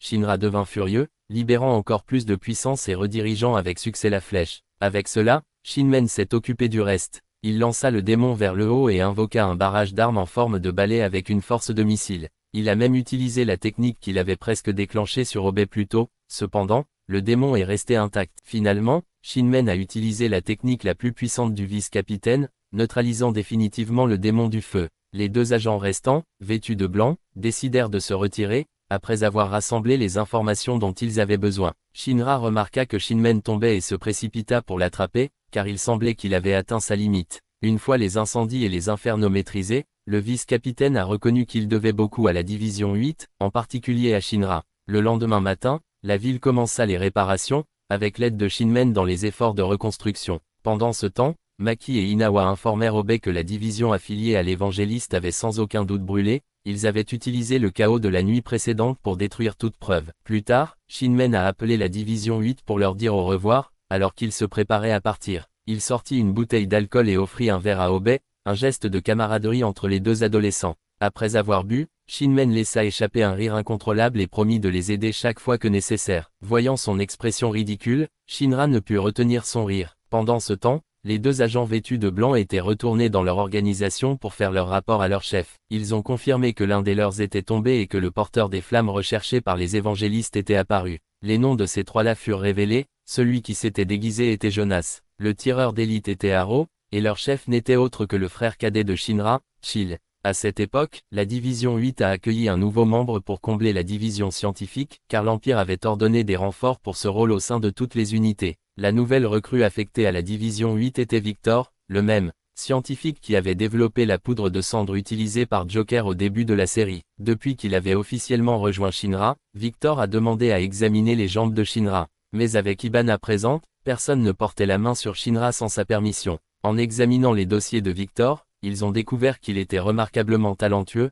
sans aucun talent apparent. Défaut d'être diplômé comme le meilleur étudiant de son université et leader dans le domaine de la lutte contre les incendies. Recherche technologique. Cependant, son excellence l'a conduit à l'isolement, c'est pourquoi il a fini ici. La division 8 manquait toujours d'un officier scientifique et d'un ingénieur en mécanique, il fallait donc en recruter un. Obey était déjà considéré comme un ingénieur, quelqu'un qui avait rejeté de nombreuses équipes de forces de feu et même le groupe industriel de l'Empire Vulcan, connu sous le nom de dieu de la mécanique. Inawa a suggéré de visiter directement l'atelier de Vulcain, mais Vulcain était connu pour mépriser à la fois la force du feu et le groupe industriel en raison de leur connexion. Obey a décidé d'envoyer Shinra, Arthur et sa sœur pour négocier, car Vulcain avait à peu près leur âge. Ils s'habillaient de manière décontractée, sachant que le recrutement serait difficile mais déterminés à essayer. En arrivant à l'atelier de Vulcain, Arthur a déclaré sans détour qu'il était un soldat du feu, ce qui a incité Vulcain à lui lancer immédiatement une canette et à les chasser. En partant, ils vous ont rencontré, vous l'apprenti de Vulcain, qui avait compris qu'ils étaient là pour recruter son maître. Vous avez appelé Vulcain,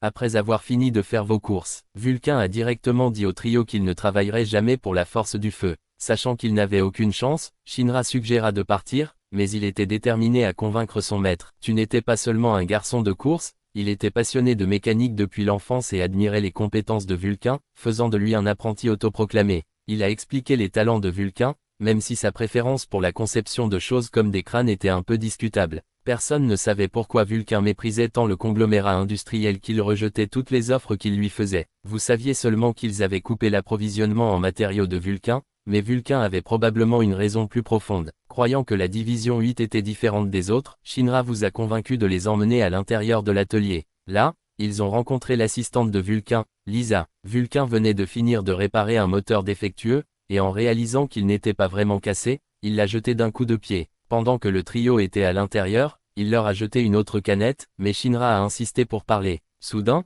une silhouette familière est arrivée, quelqu'un qui venait fréquemment nous rendre visite. Vulcain sortit pour le rencontrer. Il était le capitaine de la division 3. Vulcain savait que cet homme était celui qui avait coupé son approvisionnement en matériaux. Le capitaine a une fois de plus invité Vulcain à rejoindre la division 3, promettant des ressources illimitées. Cependant, il a averti que c'était la dernière chance de Vulcain et qu'ignorer l'offre aurait des conséquences. On savait que l'homme avait l'intention de lui faire du mal, tout comme il l'avait fait à son grand-père et à son père. Malgré les menaces, Vulcain refusa de céder. En entrant, Shinra vit que Vulcain subissait la pression de la division 3, mais il les considérait toujours tous les trois de la même manière qu'il considérait les autres pompiers. Soudain, Arthur et Sœur Iris ont commencé à s'amuser dans l'atelier, appuyant sur tous les boutons qu'ils voyaient malgré leur arrêt. Voyant à quel point ils étaient chaotiques, Vulcain trouva amusant qu'ils fassent vraiment partie de la force du feu. Sachant qu'ils ne pouvaient pas repartir les mains vides, Vulcain décida de leur montrer quelque chose qu'il avait créé avec son père et son grand-père. Il a activé une machine, révélant un projecteur 3D.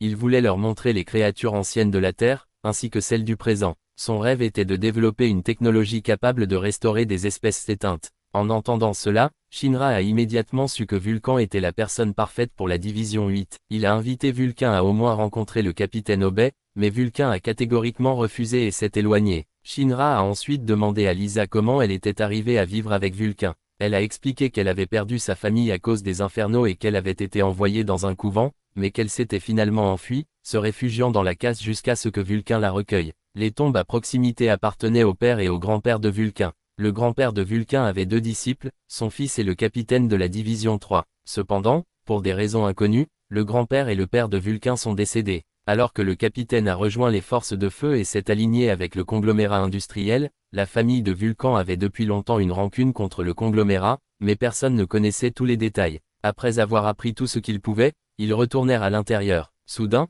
Shinra ressentit la même sensation qu'il avait ressentie lorsqu'il avait entendu les cris silencieux à l'aide du vice-capitaine de la division 7. Cette fois, ce qu'il sentit était l'intention meurtrière du capitaine de la division 3. Arthur était prêt à partir, mais Shinra a insisté pour rester. Vulcain, dont le but était de créer des choses indestructibles, testait toujours ses inventions en les jetant. Il espérait que leur relation serait tout aussi indestructible. Pendant ce temps, Shinra a parlé à Arthur et à Sœur Iris de son intuition car elle s'était avérée vraie dans la division 7. Il soupçonnait que Vulcain était peut-être en danger. Il leur a demandé d'avertir Vulcain pendant qu'il patrouillait d'en haut. À ce moment-là, le capitaine de la division 3 ordonna à ses hommes de se débarrasser de Vulcain et de tout ce présent dans l'atelier. Ses complices étaient les vêtus de blanc. Quand Arthur et Sœur ont prévenu Vulcain, il ne les a pas crus et a pensé qu'ils utilisaient des menaces pour le forcer à les rejoindre. Mais avant qu'il ait pu finir de parler, un groupe d'agents vêtus de blanc est apparu. Arthur était déconcerté que Shinra les ait laissés encercler. Depuis lors, le capitaine a attrapé Shinra. Se libérant des cordes, Shinra a esquivé les attaques de l'homme tout en essayant de déterminer la source des liens. Mais avant qu'il puisse réagir, le capitaine est apparu derrière lui et l'a électrocuté. Un choc de 2 millions de volts suffirait à terrasser même un monstre. Il a fait remarquer que Shinra avait échoué parce qu'il ne s'était pas préparé correctement, alors que son propre plan avait dépassé les attentes. Il a ensuite appelé des renforts pour emmener Shinra auprès de l'évangéliste. Arthur, quant à lui, était incapable de se battre. Son pouvoir ne fonctionnait que lorsqu'il adoptait pleinement la personnalité d'un chevalier, plus sa croyance était forte, plus ses capacités étaient fortes. Voyant cela, Vulcain, comprenant la façon de penser d'Arthur, fabriqua rapidement une poignée d'épée et une cape pour lui. Cependant, il manquait toujours un cheval à Arthur. Une fois entièrement équipé, Arthur sortit, portant désormais une cape, tenant son épée et avec une tête d'âne attachée à sa taille. Mais tant qu'il se considérait comme un chevalier, cela fonctionnait. Tirant son épée, son pouvoir augmenta effectivement. Il a déclaré qu'il protégerait le moulin à vent et la princesse à l'intérieur. D'un seul coup, les illusions des ennemis derrière lui furent bannies. Comme il n'y avait que 2 vrais ennemis,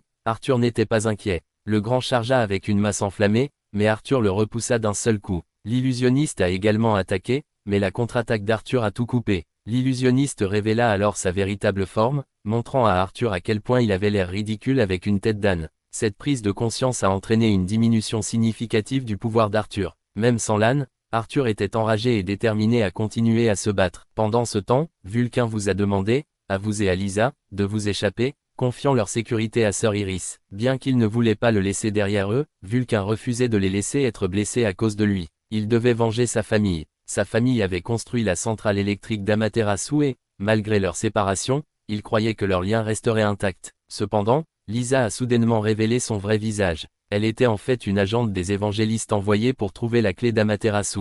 Au même moment, le capitaine de la division 3 arrivait, entrant hardiment dans l'atelier. Arthur n'a pas pu l'arrêter car il était retenu par 2 ennemis. Le capitaine a demandé à Vulcain de lui remettre la clé ou de mourir. Il s'est moqué de la famille de Vulcain, les qualifiant de pitoyables pour avoir été trahis génération après génération par les personnes même en qui ils avaient confiance en tant que famille. Malgré leur bêtise d'avoir été trompés à plusieurs reprises, ils avaient toujours été extrêmement prudents lorsqu'il s'agissait d'Amaterasu. Pour menacer Vulcain, le capitaine vous a attrapé et lui a tiré dessus une fois. Cependant, Vulcain n'avait connaissance d'aucune clé, alors le capitaine le frappa à plusieurs reprises. Réalisant que Vulcain ne savait vraiment pas, il a évacué sa frustration en brisant le projecteur 3D. Ce faisant, il a finalement découvert ce qu'il cherchait. Pendant ce temps, Hibana est arrivée et a sauvé Shinra. Elle a pensé à l'emmener immédiatement, et avec le recul, elle aurait dû le faire, car dès qu'elle l'a libéré, il est retourné directement à l'atelier. Retrouvant Arthur, Shinra le laissa gérer les choses à l'extérieur pendant qu'il chargeait à l'intérieur. Alors que le capitaine se réjouissait d'avoir obtenu la clé, Shinra est arrivé et lui a donné un coup de pied au visage. Maintenant, Shinra devait affronter Lisa. Le capitaine était déconcerté par la façon dont Shinra s'était échappé. Alors qu'Hibana est arrivé pour aider Arthur, mais dans sa concentration sur Shinra, elle a fini par frapper Arthur également. À l'intérieur, Lisa a invoqué des flammes attirées par le magnétisme, liant Shinra. Comme le corps humain contient d'importantes quantités de matière magnétique, il était incapable de s'en libérer. Vulcain dit rapidement à Iris d'appuyer sur tous les boutons du mur, provoquant la chute de nombreuses têtes d'animaux mécaniques, dont la plupart s'envolèrent hors de l'atelier. À l'extérieur, Arthur était presque terminé, mais Hibana a été touché par une tête mécanique volante, perturbant son attaque. Grâce à l'attraction magnétique redirigée, Shinra fut libéré. Il lança immédiatement un coup de pied qui envoya le capitaine voler hors de l'atelier. Cependant, à ce moment-là, le jeune frère de Shinra est apparu. Shinra l'a reconnu instantanément, mais Sho, n'ayant aucun souvenir de son frère, l'a ignoré et l'a frappé. Quand Arthur s'est précipité, il l'a stoppé, puis a asséné un coup à Shinra avec le côté émoussé de sa lame. Une fois la clé sécurisée, Sho ordonna que Shinra soit emmené. Juste à ce moment-là, Vulcain est arrivé dans un camion à grande vitesse pour sauver Shinra et Arthur. Le conducteur n'était autre que Victor. Vulcain a tenté de pardonner à Lisa et lui a proposé de l'emmener avec eux, mais elle a refusé de lui prendre la main. Shaw a ensuite bloqué leur chemin avec une vitesse quasi sonore. À ce moment-là, Joker est apparu, ne voulant pas laisser Shinra être capturé. Sa vitesse était à la hauteur des spectacles, permettant au groupe de s'échapper. Joker s'est également retiré, après avoir abîmé la lame de Shaw, mais il a admis que Shaw était un adversaire redoutable. Par la suite, Shinra vous a emmené à l'hôpital avant de rencontrer Vulcain. Tous deux se sentaient également troublés par des problèmes familiaux et ont juré de ramener leur famille à la maison. De retour ensemble, Vulcain a décidé de rester temporairement en division A, et Obey est arrivé plus tard pour les ramener tous. De retour au quartier général, Shinra s'inquiétait de la cuisine de Tamaki, mais lorsqu'il l'apprit, c'est Inawa qui était aux commandes, soupira-t-il de soulagement, offensant involontairement Tamaki.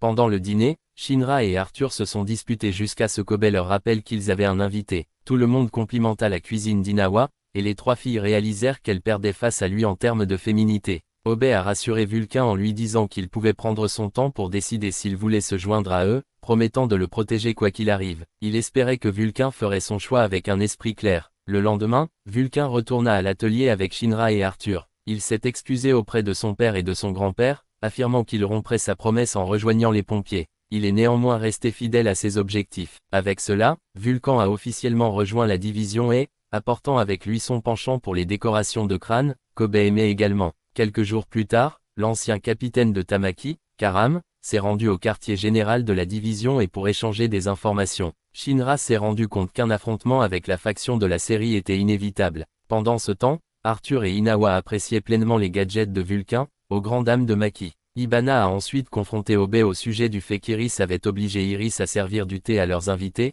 mais Iris a insisté sur le fait qu'elle l'avait fait volontairement. Elle se demandait simplement pourquoi Ibana était assise si haut. Ibana n'aimait tout simplement pas s'asseoir au même niveau que Karam. Après qu'Iris ait quitté la pièce, les capitaines ont commencé leur discussion. Le vice-capitaine de la division était venu à la place de Shinman et les avait informés que son équipe n'avait appris que récemment l'existence de la faction des évangélistes, temporairement appelée les Vêtus de Blanc. Il semblerait que de nombreux cas récents impliquant des infernaux aient en réalité été causés par eux. Karam soupçonnait que les Vêtus de Blanc ne créaient pas seulement des infernaux, mais recherchaient une capacité spécifique. Obey, d'autre part, a émis l'hypothèse que leur objectif pourrait être lié à Amaterasu. Considérant que le capitaine de la division 3 cherchait sa clé, Vulcain a révélé que l'homme condamné à la télévision était un imposteur, il connaissait le visage du vrai capitaine. En bref, s'il voulait enquêter sur les activités des Vêtus de Blanc, il devait trouver leur base. Obey informa les autres que Victor avait déjà été affecté à cette tâche. Pendant ce temps, Joker s'est approché de Victor, se moquant de lui pour avoir travaillé avec les forces du feu.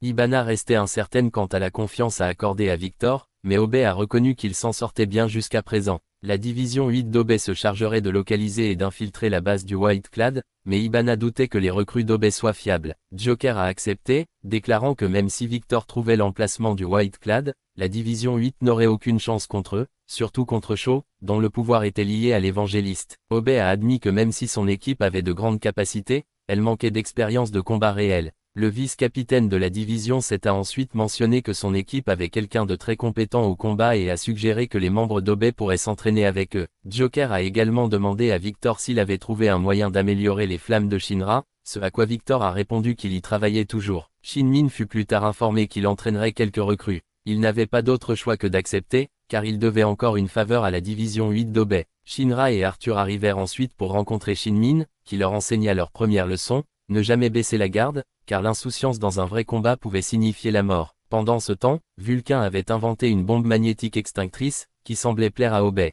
Shinmin a ensuite défié Shinra et Arthur de l'attaquer sans aucune règle, ils ont dû se battre comme si leur vie et celle de leurs camarades en dépendaient. Tous deux se précipitèrent sur lui, mais Shinmin bloqua facilement toutes leurs attaques et arrêta ensuite le combat. Même si leur talent naturel était bon, il était inutile s'ils ne parvenaient pas à porter un coup sûr. Il leur a demandé de développer leur propre technique unique. Peu de temps après, Victor est arrivé avec un moyen d'améliorer la vitesse de Shinra en utilisant la propulsion à réaction. Victor a demandé à Shinmin de reproduire sa description d'un jet de flamme. En concentrant le feu dans une direction, en augmentant la force, en la comprimant puis en la relâchant, on pourrait obtenir un effet de propulsion similaire à celui d'un moteur à réaction. Lorsque Shinmin l'a testé, il a été projeté en arrière. C'était la technique que Shinra devait apprendre, car ses flammes étaient trop dispersées, affaiblissant leur impact. Shinmin a ensuite chargé Shinra d'apprendre à contrôler correctement ses flammes, tandis qu'Arthur devait continuer à s'entraîner avec lui. Shinra a tenté de contrôler ses flammes, mais a trouvé l'utilisation de ses pieds beaucoup plus difficile que prévu.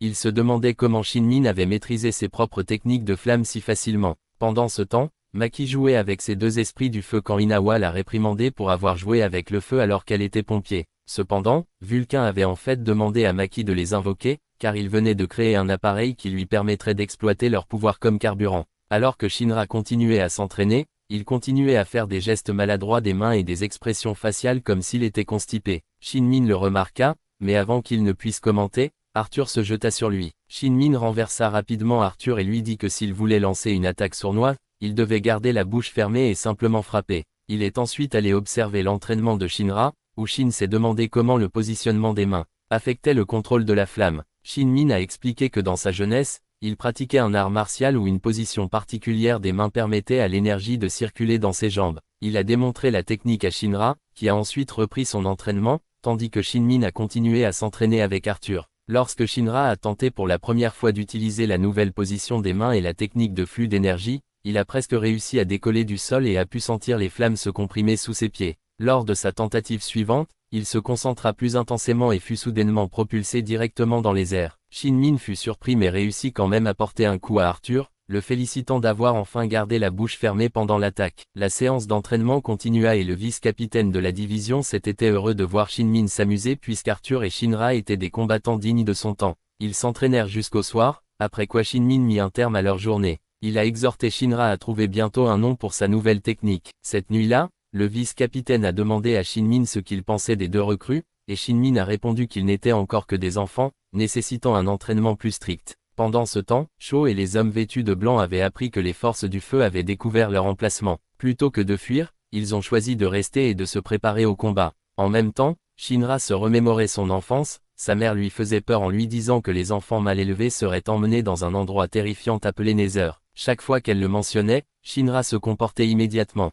Mais maintenant, il jura que si son jeune frère Sho avait été emmené dans le Nether, il n'hésiterait pas à y aller et à le ramener. Ce moment est arrivé quand Obey et Victor l'ont informé que Sho et les hommes vêtus de blanc étaient en effet dans le Nether. Selon Iris, le Nether était une terre sale, épargnée par la lumière du dieu soleil, mais scientifiquement, c'était simplement les ruines souterraines de Tokyo. En tant que zone interdite, son lien avec les vêtus de blanc ne faisait que confirmer qu'ils étaient des hérétiques. Le Nether était autrefois le système de métro de Tokyo, mais il a été enterré lors du grand cataclysme. Aujourd'hui, c'est devenu la base de ceux qui sont responsables de la création des infernaux. Obey a conçu un plan pour infiltrer et attaquer la base des vêtus de blanc, croyant qu'à l'intérieur, il découvrirait le secret derrière la création infernale. Ce n'était pas un requiem pour les morts, ce serait une véritable bataille. Il a également rassuré Shinra qu'il ramènerait son frère. À la fin de la réunion, Obey a demandé de manière inattendue à Tamaki de rester un moment. Plus tard dans la nuit, Shinra a fait un rêve étrange impliquant Sœur Iris. Alors qu'Obey a remarqué un autre tremblement de terre, ces secousses se produisaient plus fréquemment ces derniers temps.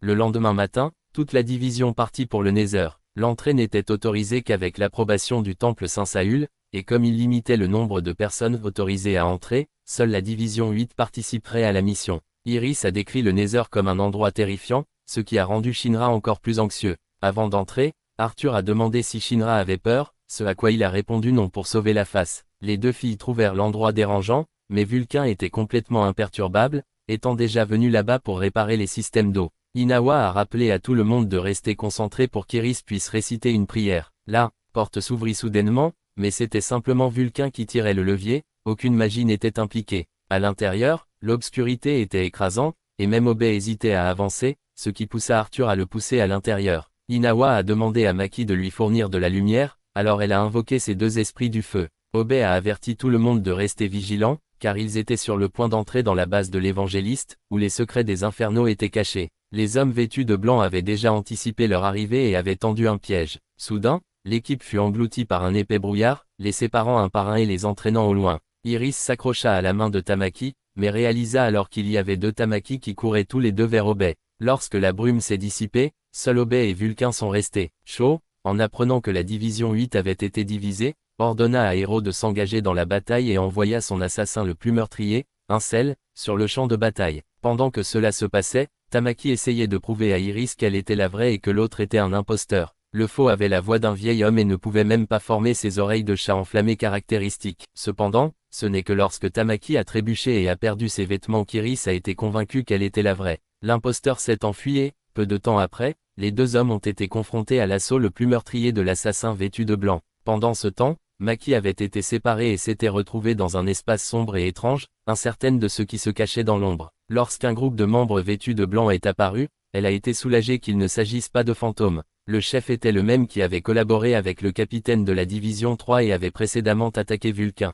Maintenant qu'elle savait qui ils étaient, elle pouvait combattre sans hésitation les humains, après tout, ils pouvaient être traités. Elle a activé les armes que Vulcain avait fabriquées pour elle. L'ennemi a remarqué que la division 8 s'était clairement améliorée depuis leur dernière rencontre. Maki, se rappelant que c'était eux qui avaient blessé ses cadets, décida de leur donner une leçon. Lorsqu'ils lui lancèrent des flammes, elle les bloqua tous et envoya un canon volé, assommant l'un d'eux, tandis qu'un autre canon en abattait un autre. Un adversaire au corps à corps s'est précipité sur elle, mais elle lui a attrapé la tête et lui a donné un coup de tête. Un autre a essayé de la frapper, mais elle a dévié l'attaque, a balayé sa jambe et lui a asséné un coup de genou directement dans la mâchoire avant de l'achever d'un autre coup de canon. Seul le capitaine ennemi est resté. Il sortit une masse enflammée et la lança sur Maki, mais elle la bloqua et riposta avec ses canons avant d'enchaîner une attaque déterminée. Seul le capitaine ennemi est resté. Il semblait convaincu que Maki ne pourrait pas le faire vaciller. Enragé, Maki chargea et lui assena un dernier coup à la tête, le mettant KO. Pendant ce temps, l'assaut a invoqué une balle de feu et a tiré sur Tamaki alors qu'elle se précipitait pour attaquer,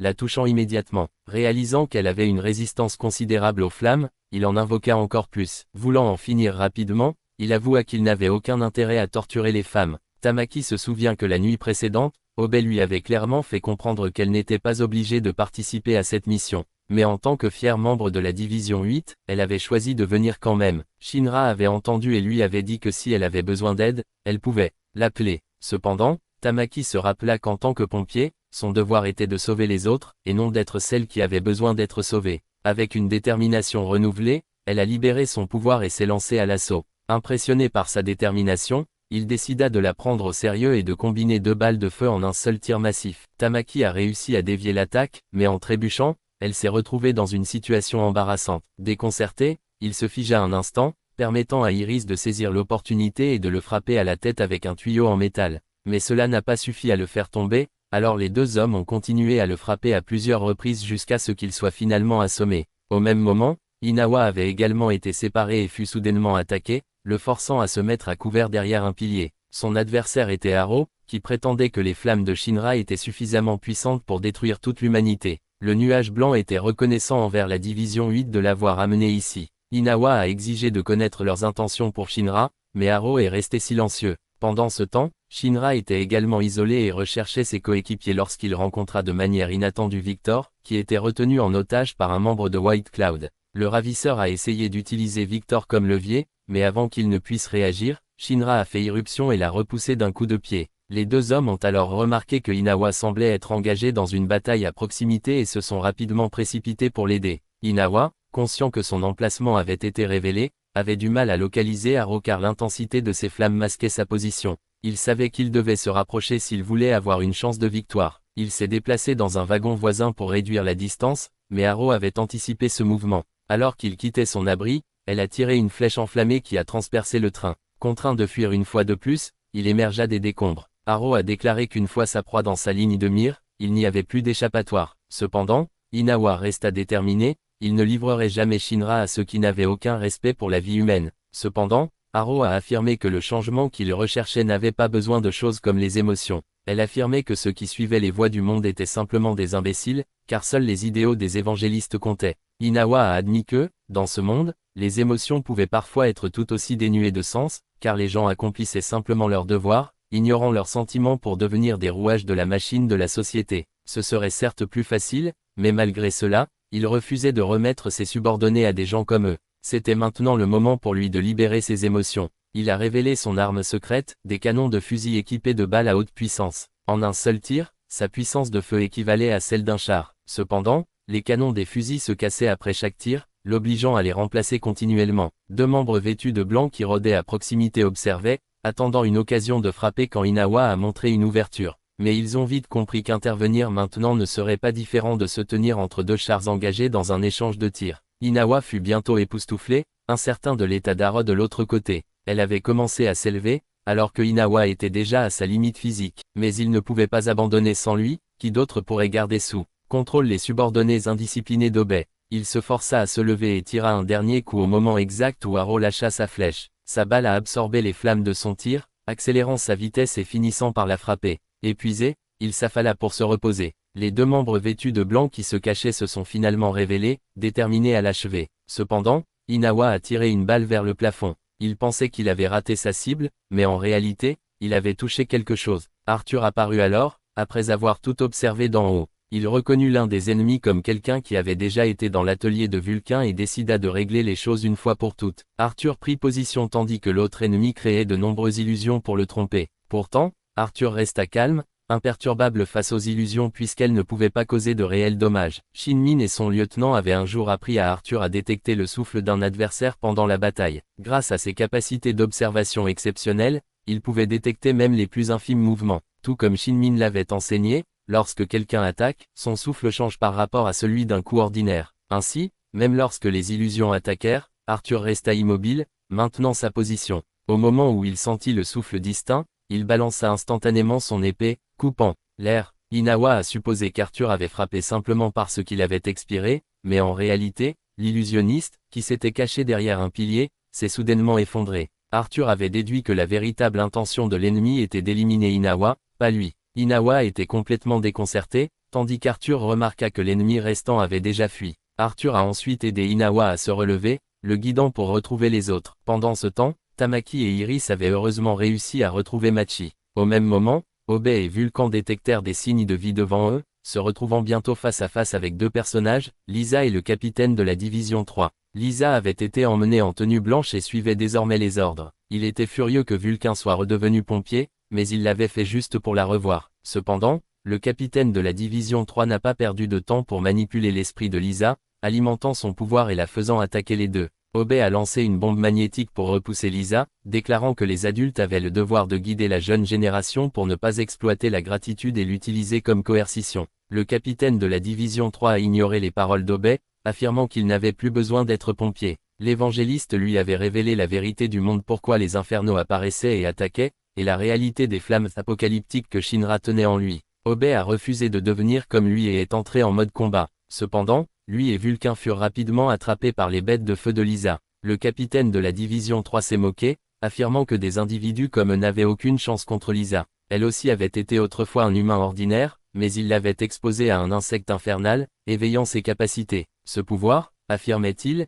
était ce qui la protégeait des flammes qu'elle craignait autrefois, des flammes qui avaient emporté ses parents. Obey a utilisé les bombes magnétiques pour se libérer lui-même et Vulcain. Saisissant sa hache, il chargea le capitaine de la division 3, mais les capacités de Lisa le protégeaient toujours. Vulcain voulait connaître la véritable nature du virus, mais le capitaine n'avait pas l'intention de les laisser découvrir. Obey a ensuite sorti un extincteur et a tenté d'éteindre la bête de feu de Lisa, mais cela n'a eu aucun effet. Lisa se moqua, qualifiant l'extincteur d'inutile. Cependant, Obey ne considérait pas les outils de lutte contre les incendies comme inutiles après tout, protéger les personnes et leurs biens était le devoir d'un pompier. Le capitaine a ordonné à Lisa de neutraliser Obey, et elle l'a violemment projeté contre le mur avec ses tentacules. Elle a affirmé qu'il gâchait simplement sa vie, mais Obey ne cherchait pas la mort, il essayait de la sauver. Soudain, il a fait exploser les bombes extinctrices qu'il avait secrètement attachées aux tentacules de Lisa plus tôt, la faisant tomber. Vulcain l'a attrapée, mais le capitaine l'a de nouveau rappelé, lui rappelant de ne pas oublier la mort qu'elle lui devait. Vulcain n'a pas pu retenir Lisa,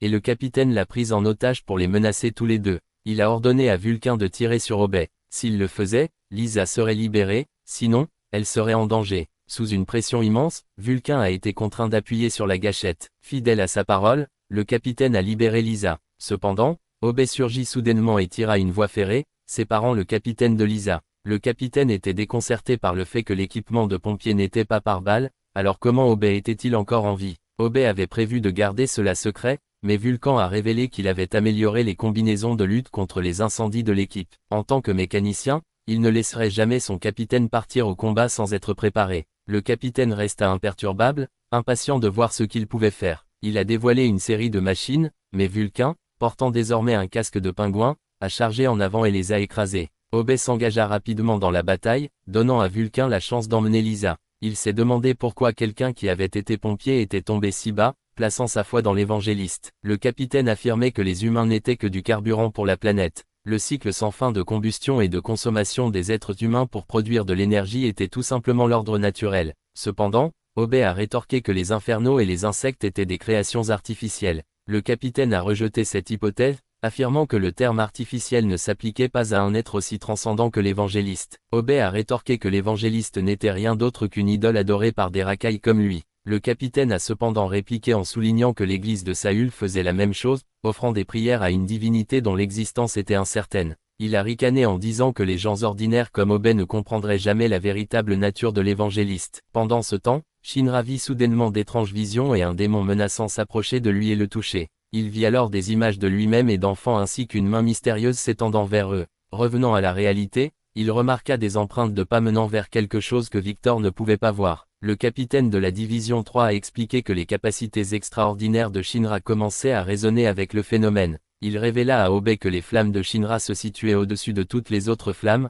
la manifestation ultime d'un pouvoir pyrokinétique. Il a également fait allusion au lien entre les insectes et le feu, affirmant que personne n'avait jamais vraiment compris le comportement des insectes ou pourquoi ils étaient attirés par les flammes. Il a émis l'hypothèse que les insectes revenaient peut-être simplement à leur point d'origine, dans l'incendie lui-même. À ce moment-là, Shinra a finalement retrouvé la série, prêt à ramener son frère à la maison comme promis. Cependant, la série n'avait aucun souvenir d'avoir jamais eu de famille. Désespéré, Shinra se précipita pour l'atteindre. Victor regardait avec impatience, anticipant l'affrontement entre deux porteurs de la flamme apocalyptique. Mais leur mouvement était si rapide que Victor ne pouvait rien voir. Soudain, Shinra a sauvé Victor juste avant que la série ne puisse lui porter un coup. La bataille a continué, avec Shinra se précipitant pour emmêler la cape de Sho, essayant de le retenir. Sho a réussi à se libérer et à balancer son épée, forçant Shinra à battre en retraite. Sho a soudainement planté son épée dans le sol, arrêtant complètement le temps. Bien que Shinra soit resté conscient, il était incapable de bouger, le laissant complètement vulnérable à l'attaque de la série. Bien qu'il soit blessé,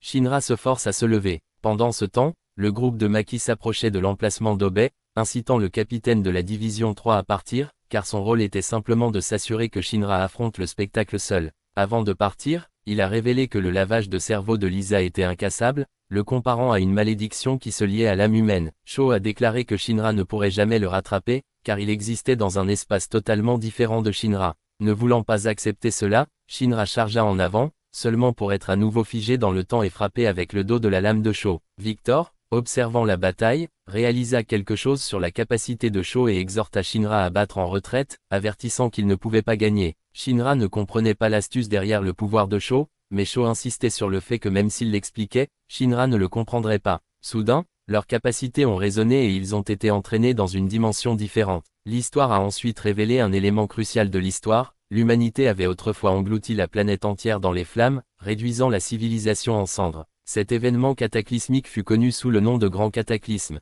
Pendant ce temps, l'homme qui avait fui Arthur contacta un autre individu, quelqu'un directement sous les ordres de l'évangéliste. Elle sentit que le moment prévu approchait, maintenant que deux porteurs de l'Adalabirst étaient apparus. De retour dans la dimension alternative, Sho expliqua à Shinra que les flammes qu'il possédait étaient appelées la flamme primordiale. Ces flammes noires sur la Terre proviennent d'une autre dimension, l'enfer lui-même. La silhouette que Shinra a vue était celle de l'évangéliste. Sho les ramena ensuite à la réalité, réaffirmant que Shinra n'égalerait jamais sa puissance. Victor a ensuite révélé la vérité. La capacité de Sho lui permettait de manipuler l'expansion de la chaleur à une échelle universelle, provoquant ainsi l'arrêt du temps. Bien que Shinra ait trouvé cette explication absurde, il a refusé d'abandonner. Déterminé, Shinra poussa sa vitesse à la limite, mais de son point de vue, Sho semblait se téléporter, esquivant sans effort et contre-attaquant à chaque fois. Sho a continuellement poignardé Shinra, le frustrant. Sho a expliqué que peu importe ce que faisait Shinra, il pouvait toujours rester immobile dans le temps. Cependant, Sho s'est déplacé derrière lui et l'a projeté une fois de plus. Réalisant qu'il devait prendre cela au sérieux,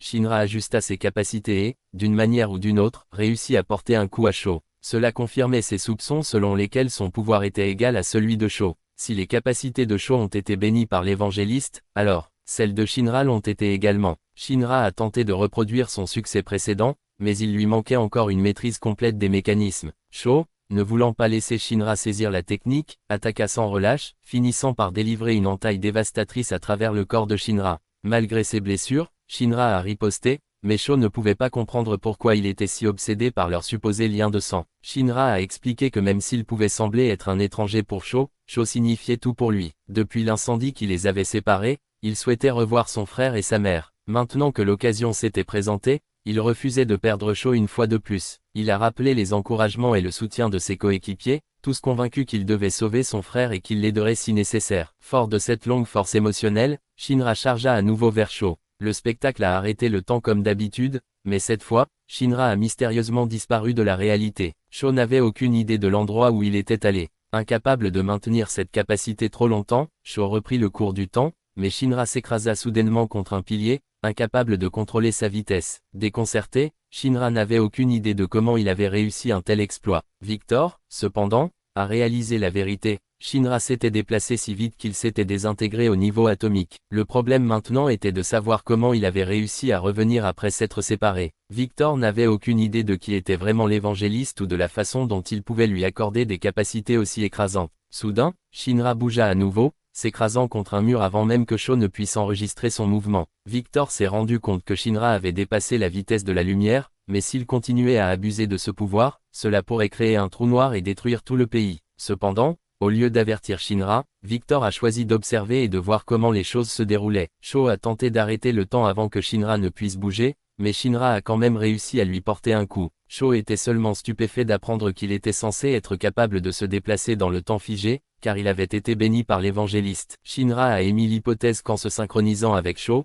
il avait indirectement reçu la bénédiction de l'évangéliste, tout comme Shaw lui-même. À ce moment-là, la femme voilée sous le commandement de l'évangéliste est arrivée et, après avoir été témoin de leurs capacités, les a reconnus comme une nouvelle génération de pouvoir. Avec leurs capacités désormais égales, Shinra et Shaw se sont engagés dans une bataille intense, disparaissant et réapparaissant continuellement sur le champ de bataille. Après tout, Shaw était frustré par l'entêtement de Shinra. Il ne se considérait pas comme le frère de Shinra. Cependant, Shinra est resté joueur, traitant leur combat comme un jeu, aggravant encore plus le spectacle. Finalement, Shinra a épuisé ses forces en premier, et Victor lui a conseillé de faire une pause. Victor a expliqué que Shinra avait désintégré son corps au niveau atomique pour se déplacer à la vitesse de la lumière et correspondre au spectacle. Le problème était qu'à chaque fois qu'il utilisait cette capacité, son corps se dégradait de plus en plus. S'il atteignait sa limite alors que son corps était encore démonté, il mourrait, incapable de se reconstruire. La prochaine fois qu'il l'utilisera, ce sera peut-être la dernière. Malgré cela, Shinra n'a pas été déconcerté,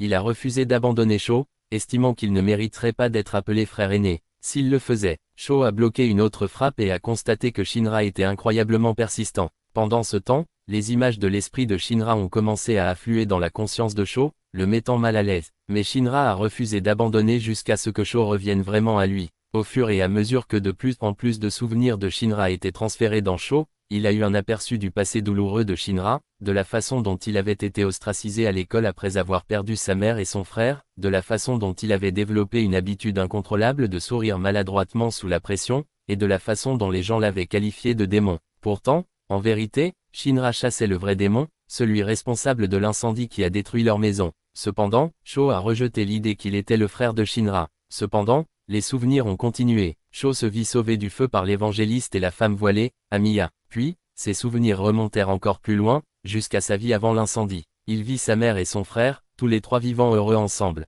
Il a vu Shinra toujours prendre soin de lui à la place de leur mère. Un souvenir en particulier m'a marqué. Shaw, enfant, avait pleuré lorsqu'un journal lui avait été jeté au visage, le plongeant dans une obscurité soudaine. Paniqué, il avait crié. Mais Shinra s'était précipité dans la pièce et avait retiré le journal, ramenant la lumière sur lui. À ce moment-là, les larmes montèrent aux yeux de Shaw et il se retrouva soudainement dans l'étreinte de Shinra. Il a finalement reconnu Shinra comme son frère aîné. Mais avant qu'il ne puisse le traiter davantage, son épée transperça de manière inattendue le corps de Shinra. Shinra, cependant, a insisté sur le fait que ce n'était pas la faute de Shaw. Juste à ce moment-là, Amiya est apparue et a révélé le véritable objectif de l'évangéliste, rassembler tous ceux qui possédaient la flamme primordiale, tout comme Shinra et Shaw. C'est pourquoi ils avaient répandu les pyromanes pour réveiller davantage de porteurs de la flamme primordiale. Leur objectif ultime était de provoquer un autre grand cataclysme. Shaw a exigé qu'Amiya lui dise ce qui lui était réellement arrivé toutes ces années auparavant. Mais au lieu de cela, elle lui a électrocuté la tête, lui faisant perdre connaissance et se déplacer comme une marionnette sans vie.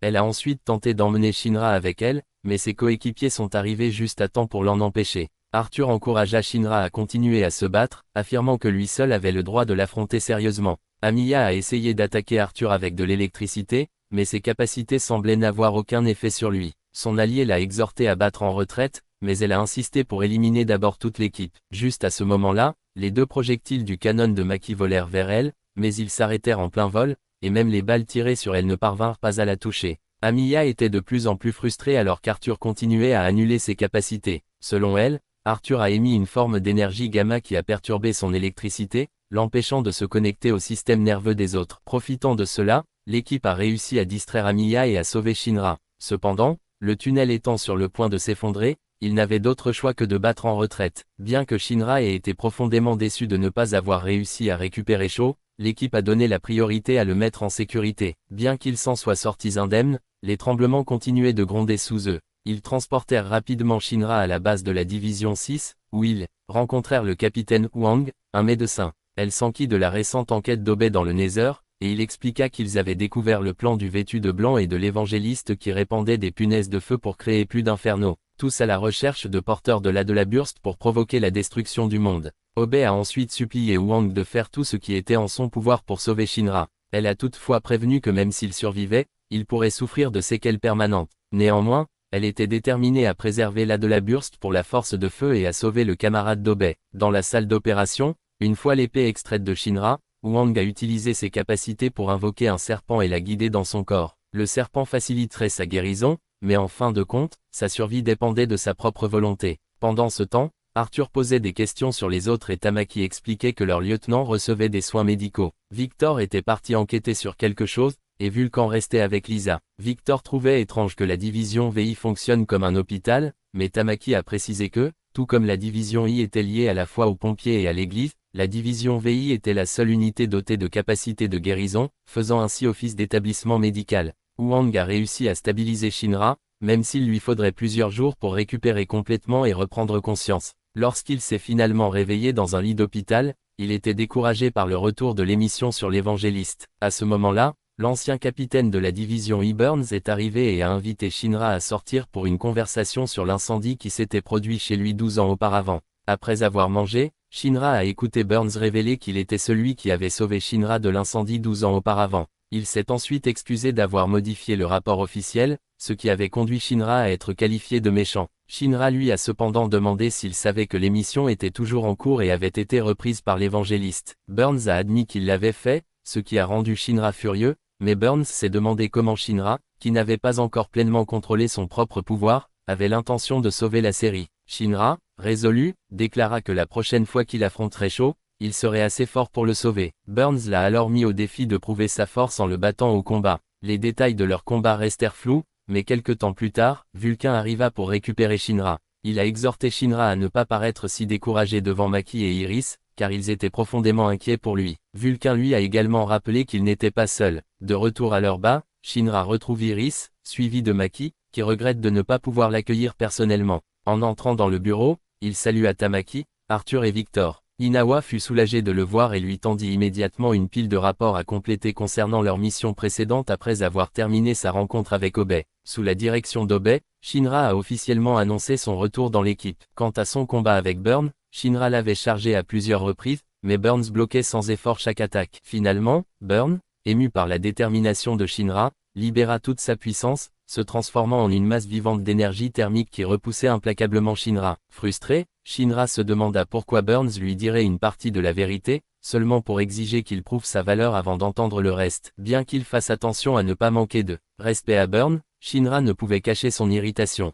Mais il s'est vite calmé, déterminé à démontrer sa force. Shinra s'est ensuite élancé en avant, intensifiant ses flammes sous ses pieds pour augmenter sa puissance, mais il fut encore bloqué. Essayant à nouveau, il réussit finalement à percer le mur de feu de Burn et à porter un coup. Burns fut surpris de constater que la flamme qu'il avait autrefois protégée était devenue incroyablement puissante. Lorsque Shinra réussit à blesser le bras de Burn, le capitaine reconnut finalement sa force et accepta de tout révéler. Il a révélé qu'il y a 12 ans, les évangélistes avaient déjà commencé leurs opérations. L'évangéliste avait prévu l'incendie de la maison de Shinra. À ce moment-là, Shu a réveillé son explosion Adela, qui a enflammé la maison. Cet événement a également déclenché les propres capacités de Shinra. Le démon qu'il avait vu dans le feu était en fait sa mère, elle avait été transformée par les flammes de Shu, l'évangéliste étant en partie responsable de son sort. Shinra était dévasté. Il avait passé tout ce temps à chercher le démon, pour découvrir que c'était la mère même qu'il aimait. Lorsqu'il a demandé à Burns ce qui lui était arrivé, Burns a raconté que 15 minutes après le début de l'incendie, il était arrivé, avait enfoncé la porte et avait trouvé Shinra à l'intérieur. Shinra avait parlé des flammes et du démon, ce qui avait immédiatement alarmé Burns. Alors qu'il s'aventurait plus loin, Amiya et un autre individu avaient déjà utilisé leur capacité pour créer un faux cadavre de la mère de Shinra, la manipulant pour qu'elle leur remette Shu. Elle avait alors quitté la maison en portant Shu, disparaissant dans l'inconnu. Burns a également remarqué que Shinra avait réveillé ses capacités. Pour l'empêcher de les utiliser, il mentit en disant à Shinra que sa mère et son frère avaient péri dans l'incendie. Il craignait que si Shinra perfectionnait ses pouvoirs, l'évangéliste finirait par le cibler également. C'était pourquoi Burns n'avait jamais donné à Shinra aucune raison de développer ses capacités. Même si Shinra avait utilisé ses flammes pour arriver jusqu'ici, il nourrissait toujours du ressentiment à leur égard. Burns n'a pu révéler que cela, ajoutant qu'il avait perdu son œil droit après avoir regardé directement dans l'explosion d'Adila une fois. Cette révélation a aidé Shinra à rassembler tous ces éléments cornus. La vision borgne du démon était en fait sa mère. Cependant, Burns n'avait aucune information supplémentaire sur son lieu de résidence. Plus tard, Shinra rencontre le lieutenant de la division 6 et remarque sa ressemblance avec le capitaine de la division 4. Elle a confirmé que le capitaine de la division 4 était son grand-père. Shinra a signalé cela à Obe, qui a émis l'hypothèse qu'il pourrait y avoir un lien entre les capacités de Shinra et le capitaine de la division 4. Comme Obe allait bientôt visiter le quartier général des forces de feu, il prévoyait d'enquêter davantage. Déterminé, Shinra a juré de trouver un moyen de transformer un infernal en humain car c'était la seule façon de sauver sa mère. Cette nuit-là, la division 8 a organisé une célébration pour accueillir Shinra de retour de l'hôpital. Karim et Ibana étaient également présents au rassemblement. Iyamaki a demandé à Karim si sa période d'essai était terminée, tandis que Shinmen et son lieutenant arrivaient également. Avant même qu'Obe puisse annoncer le début de la fête, le chaos éclata. Avec cela, la saison 1 de Fire Force a pris fin.